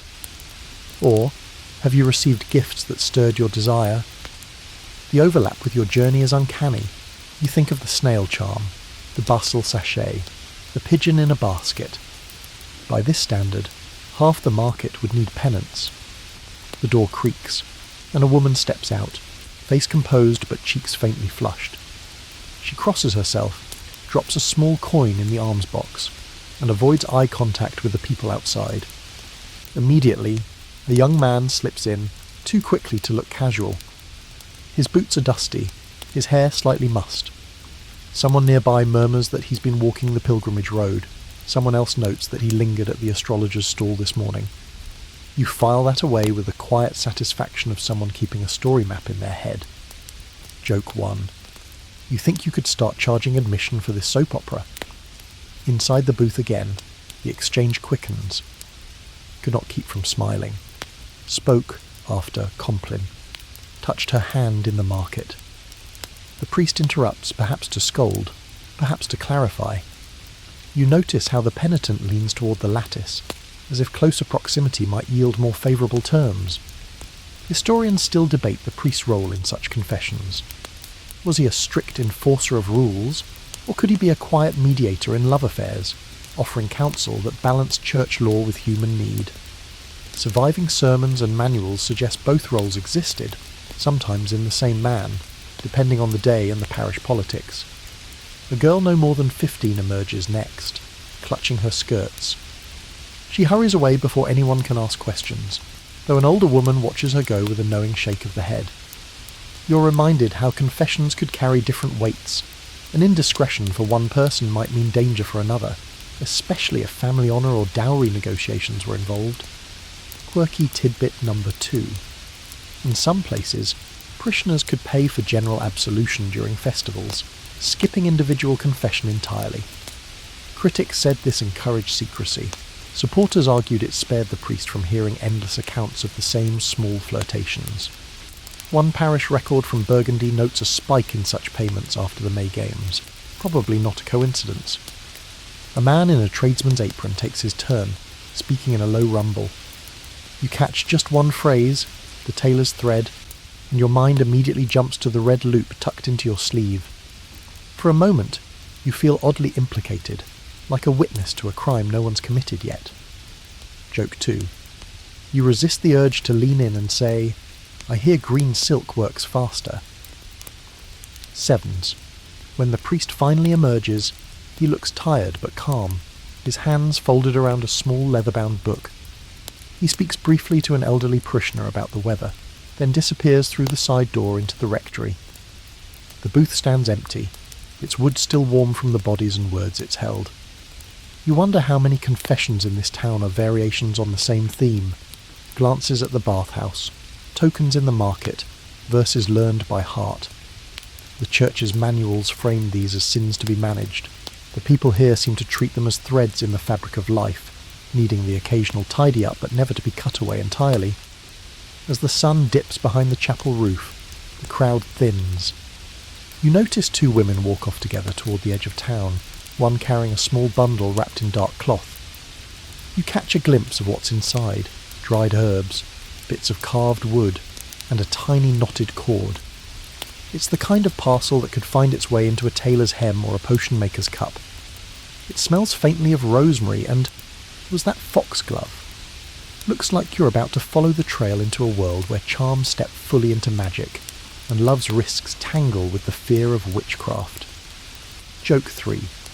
You mutter that in the medieval moral economy, love is either a virtue, a vice, or a business opportunity, sometimes all 3 before Vespers. The 2 women take the path out of town, their dark bundle tucked discreetly under one arm. You follow at a respectful distance until the house is thin, replaced by low hedges and the faint sparkle of moonlight on damp grass. Soon you come to a cottage with a sagging thatch roof and herbs spilling from every possible container, window boxes, hanging bundles, even a row of clay pots balanced along the fence.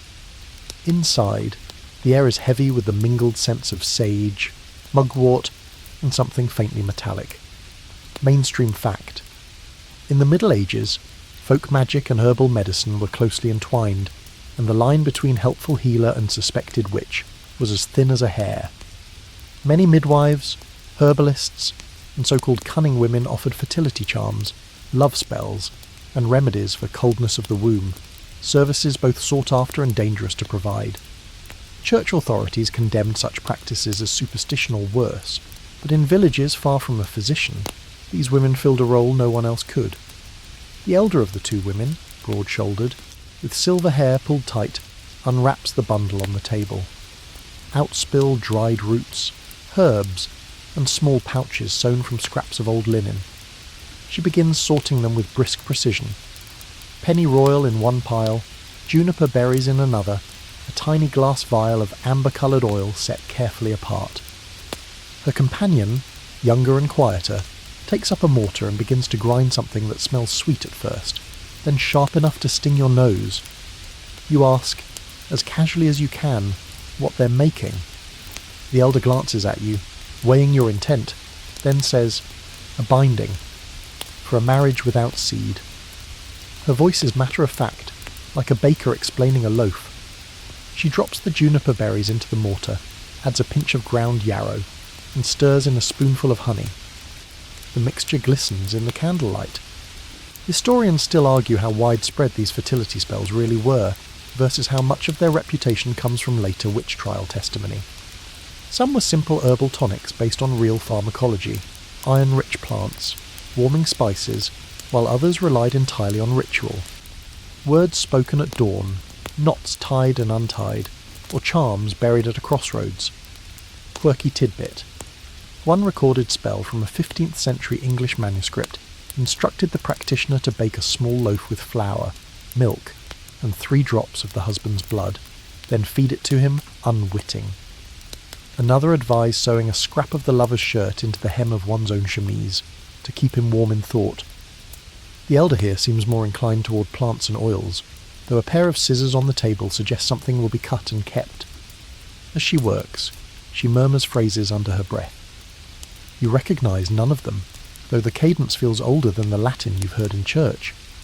Her younger companion ties a narrow strip of red cloth around the mortar's handle, then unwinds it again, knotting it 3 times before laying it aside. The knots hold the will, she explains softly. You don't pull them loose unless you mean to end what you've begun. 7s. On a shelf, you notice other curiosities. A small jar of pins blackened with soot, a pouch labelled hare's fur, a bundle of dried nettles bound with blue thread. Some of these you've heard of: nettles to banish unwanted attention, hare's fur to encourage quickening in the womb. Others are more ominous. Pins, in the wrong context, are less about healing than harm. The younger woman sees your glance and says, "Every tool has 2 edges." 7s. The elder pours the juniper honey mixture into a tiny clay pot, wraps it in the red cloth, and hands it to her client with instructions. Bury it under the threshold before sunrise. Step over it every day until your belly rises. She then adds, almost as an afterthought, and burn no rosemary in the house until then. You've smelled rosemary and charms for desire before. Perhaps here it's thought to scatter the binding rather than help it. Historians still debate whether these prohibitions were symbolic or based on the herbal properties themselves. Rosemary, for example, is stimulating and antiseptic. Perhaps they feared it would clean away the magic. Quirky tidbit number 2. In some court records, love spells and fertility charms were lumped together under maleficia, harmful magic, regardless of intent. A charm to bring a lover back could be treated as seriously as a curse to cause sickness. One 14th century case in France describes a woman fined for giving her neighbour a heartstone to attract suitors. The neighbour's husband complained it made her too restless. 7s. The younger woman offers you a seat and pours a thin, herby tea. She asks if you've come for a charm yourself. You shake your head, but she smiles knowingly, as if everyone comes here for the same thing, even if they don't know it yet. Joke 1. You consider asking for a charm to help you stop collecting charms. Before you leave, the elder wraps a small pouch in linen and presses it into your palm. For safe travel, she says, and for keeping your path clear of trouble. You thank her, feeling the faint bump of seeds inside. When you ask what kind, she only says, the kind that know where they belong. Sevens. Outside. The night is cool and still, the smell of crushed yarrow lingering on your hands. Ahead, a row of houses glimmers with candlelight, their windows draped in fabric, some plain, some richly embroidered. A voice calls out about a gathering in the great hall, masks required. After charms and whispers, the idea of an evening where everyone hides their face feels like the natural next step. Joke 2. You tell yourself that after tonight, you'll need a chart just to keep track of what's protecting you, attracting you, or accidentally making you fertile. The road curves toward the music and the flutter of silk, and you realise you've been walking with your fingers curled around the pouch, as if it might steer you. Somewhere behind you, the elder's words about two edges settle in your mind. Masks, you think, are another kind of magic, hiding some things to make others bolder. Joke 3. You mutter that in the Middle Ages, half of romance was just plausible deniability and fancy dress. The great hall rises ahead like a lantern in the dark, its tall windows glowing gold through curtains that sway with the heat of the crowd inside. From the doorway comes a tumble of sound, music, laughter, the shuffle of feet on polished wood, and the rustle of fabric far too fine for everyday life. Just inside, a steward offers you a mask from a tray. Black velvet, gilded leather, painted parchment. You choose one that smells faintly of cloves, tie the ribbon, and step into a world where everyone is half themselves and half someone else. Mainstream fact. Masked balls and masquerades, though better documented in the Renaissance, have roots in the late Middle Ages, especially in the courts of France, Italy, and Burgundy. They were occasions for pageantry, flirtation, and satire, often tied to carnival season or special celebrations. Masks allowed participants to cross social lines, at least for an evening, and say or do things that would be risky in plain sight. Inside, you're immediately swept into the press of bodies. A fox-faced mask laughs at a jester, a dove leans close to whisper into the ear of a wolf. A woman in a half mask shaped like a crescent moon glides past with a stag at her side, their arms linked. Historians still argue whether the anonymity truly liberated people or whether everyone guessed identities anyway. Either way, the performance of not knowing was half the fun. At the far end, a group of musicians plays a best dance, its measured steps perfect for exchanging glances and coded touches. You join a line of dancers moving in slow arcs, the velvet edge of your partner's sleeve brushing your hand with every turn. You catch the gleam of her eyes behind her mask, and even though you can't see her whole face, you can tell she's smiling. Joke 1. You think that if you ever took up thievery, you'd only do it in a masked ballroom. Everyone's already pretending not to notice stolen hearts. Between dances, masked figures drift to the edges of the hall, where wine and spiced cakes are served. You overhear a merchant with suspiciously noble diction telling a washerwoman that he's smuggled a sprig of rosemary into his doublet for luck. She replies that she's wearing a charm sewn into her hem for the same reason, and they both laugh at the coincidence, which is obviously not a coincidence. Quirky tidbit. In some courts, masks were used for gameplays during the evening, small improvised dramas where players might act out riddles, love poems, or moral parables. Sometimes these became a vehicle for risque humour, skirting just close enough to the line to make the chaperones frown without clearing the floor. A man in a lion mask stops to show you a wooden token painted with a snail. Patience, he says, and you nearly choke on your wine at seeing the motif yet again. He tucks it into his belt and disappears into the crowd. You begin to suspect that the whole medieval world is one long inside joke involving gastropods. The music shifts to a faster rhythm. Dancers whirl in pairs, and the anonymity makes the movement looser. Hands linger on waists, heads tilt closer during turns. Historians still debate whether such moments often led to real connections, or were just safe outlets for flirtation. The presence of so many masks creates a strange alchemy. You can be bolder while insisting you meant nothing by it. Near the dais, a troupe in matching masks stages a miniature play about a knight wooing a shepherdess. The twist. The shepherdess is actually a knight in disguise, and when the masks come off, the crowd cheers the reveal. A woman beside you murmurs that she's seen real courtships follow this script exactly, minus the sheep. Joke 2. You tell her the sheep probably kept the pace moving. You notice how some masks are clearly meant to reveal rather than conceal, cut high on the cheek to show off a jawline, trimmed to frame the eyes. Others are all coverage, daring you to guess from posture alone. A masked cat leans against a pillar, tail made of braided ribbons swaying idly, watching the dancers like a predator deciding when to pounce. Quirky tidbit number 2. In Venice, centuries later, masks would become tools for all manner of intrigue, but even in the medieval period, there are records of masked guests sneaking messages, gifts, or even rings into the hands of others under the cover of a dance. A certain Burgundian courtier was said to have passed a marriage proposal during a masquerade, written in verse, tucked inside a hollowed walnut. Whether it was accepted is, naturally, not recorded. In a quiet corner, a masked harpist plucks out a soft melody that cuts through the din. A few couples stand close, listening. One reaches up to adjust the other's mask, fingers brushing skin. The intimacy is magnified by the concealment. Touch means more when sight is obscured. As the night deepens, the steward announces the unmasking hour, when guests reveal themselves to those they've danced with most. There's a ripple of anticipation, and you feel your own pulse quicken. Your dance partner from earlier finds you again, and as the room counts down, she unties her ribbon.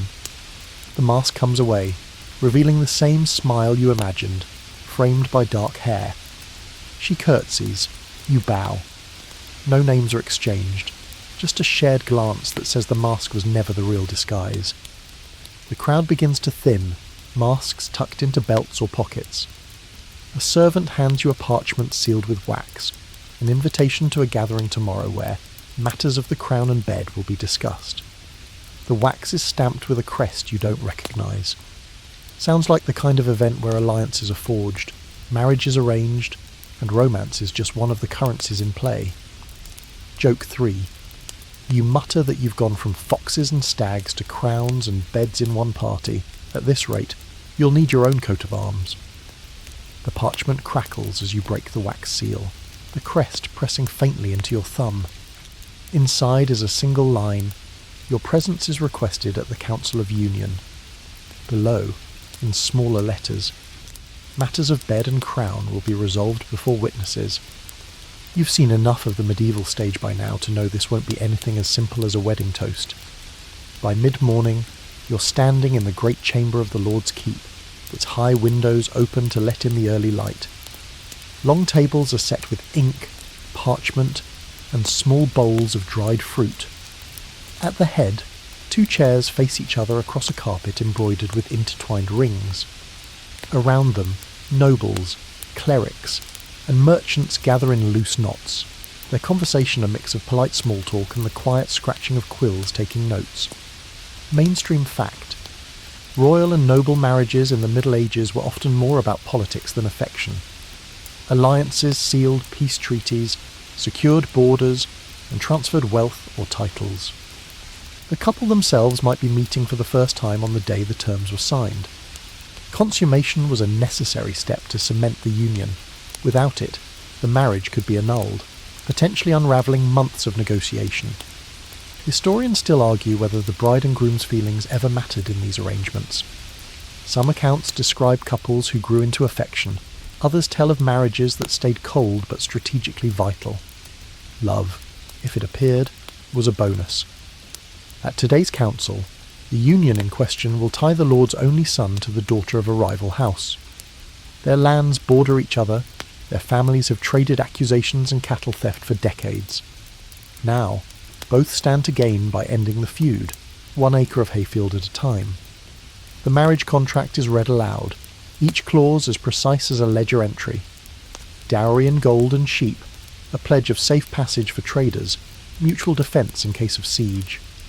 Then comes the clause that makes the merchants shift in their seats. If no heir is produced within 3 years, the land reverts to the bride's family.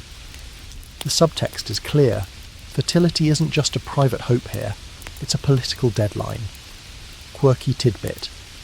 In certain high-stakes unions, Witnesses were appointed to verify that the marriage was consummated, either by remaining nearby on the wedding night or by receiving sworn testimony the next morning. One French chronicler wrote that a duke's bedding was attended by no fewer than 6 people to ensure that France's future was not left to rumour. 7s. The couple enters, he in a deep green tunic trimmed with fur, she in a gown embroidered with pomegranates. You've seen that fruit before, stitched into the sleeve of a lady in the courtly love hall. Here, it's an unambiguous symbol of fertility and prosperity.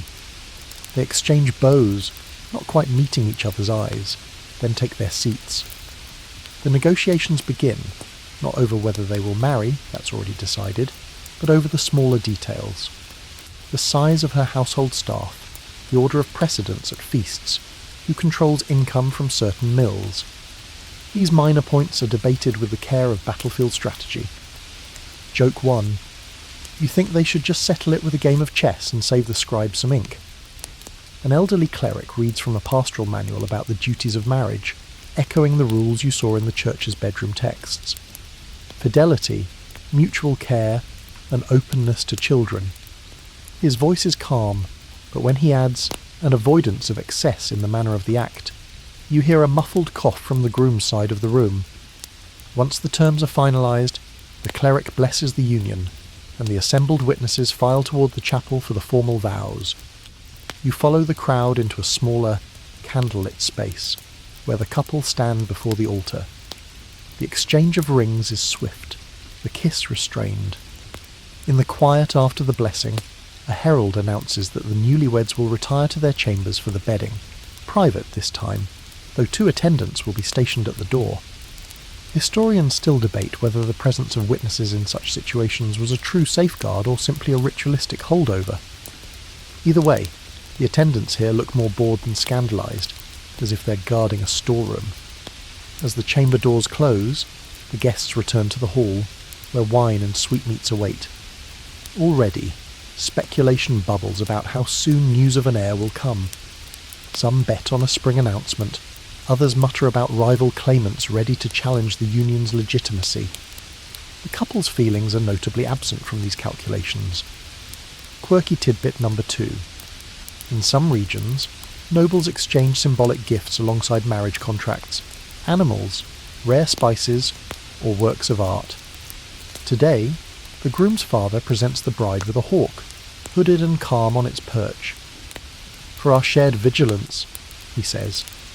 She smiles, resting her hand on the bird's breast as if testing the beat of its heart.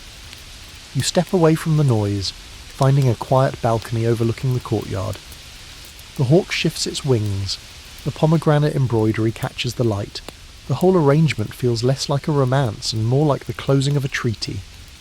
And yet, somewhere behind those chamber doors, the union is being made human, 2 people stepping into the most private part of a public bargain. Joke 2. You imagine the cleric's voice drifting through the keyhole, reminding them to avoid excess. Below, the courtyard is already being cleared for the evening's feast. The cooks shout over the clatter of pots, a minstrel tunes his lute, and you catch a glimpse of the bride's attendants carrying a folded garment embroidered with a snail. Even here, patience makes its quiet appearance. The wind off the hill smells of rosemary from the kitchens. You lean against the balustrade, thinking of the long path you've walked.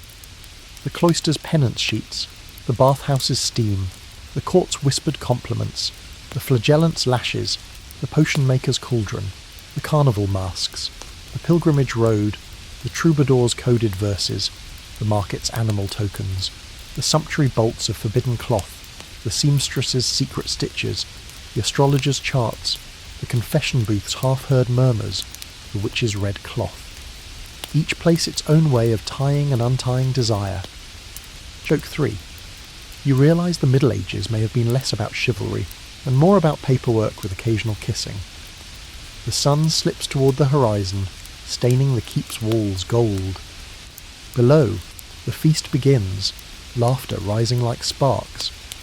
And though the Council of Union is done, the quieter negotiations, the ones that happen between glances, in the language of charms and gestures, are far from over. The hall's noise fades behind you as you step into the cool night. The air is softer now, and the moon has pulled itself above the roofs, scattering silver light across cobbles worn smooth by centuries. Somewhere in the distance, a lute plays, not the sharp rhythm of a dance, but a slow, winding melody that spills gently into the quiet. You walk without hurry, letting the path find you. In the stillness, the images from your journey drift back, not in order, but as threads weaving together. The rough scrape of haircloth sheets, steam curling from a wooden bath, a ribbon dropped on a chessboard, the snap of a whip in the torchlight, a ladle stirring petals and spice, the bright chaos of a carnival night, scallop shells clinking on a pilgrim's cord, a rhyme tucked into a parchment scrap, a carved snail on a merchant's belt, a fox in a church carving, the feel of red thread knotted into a hem, the brass weight of an astrolabe in your palm, the warm wood of a confession booth, the rustle of dried herbs, the shifting eyes of a masked partner, the rustle of parchment in a council hall. Each place, each custom, was its own kind of story, half history, half theatre. The Middle Ages didn't keep desire in a single shape. It stitched it into daily life, into the rules and the rebellions, into symbols carved, sewn, sung and whispered. You pause at a low wall and rest your arms on the cool stone. The moon's reflection trembles in a bucket of water left by the gate. You breathe in the scent of rosemary and wood smoke, and the world feels very far away from laws, contracts, and caution. Here, in this moment, there's only the quiet, the night air, and the slow rhythm of your own heartbeat. Sweet dreams. End of script. Sweet dreams.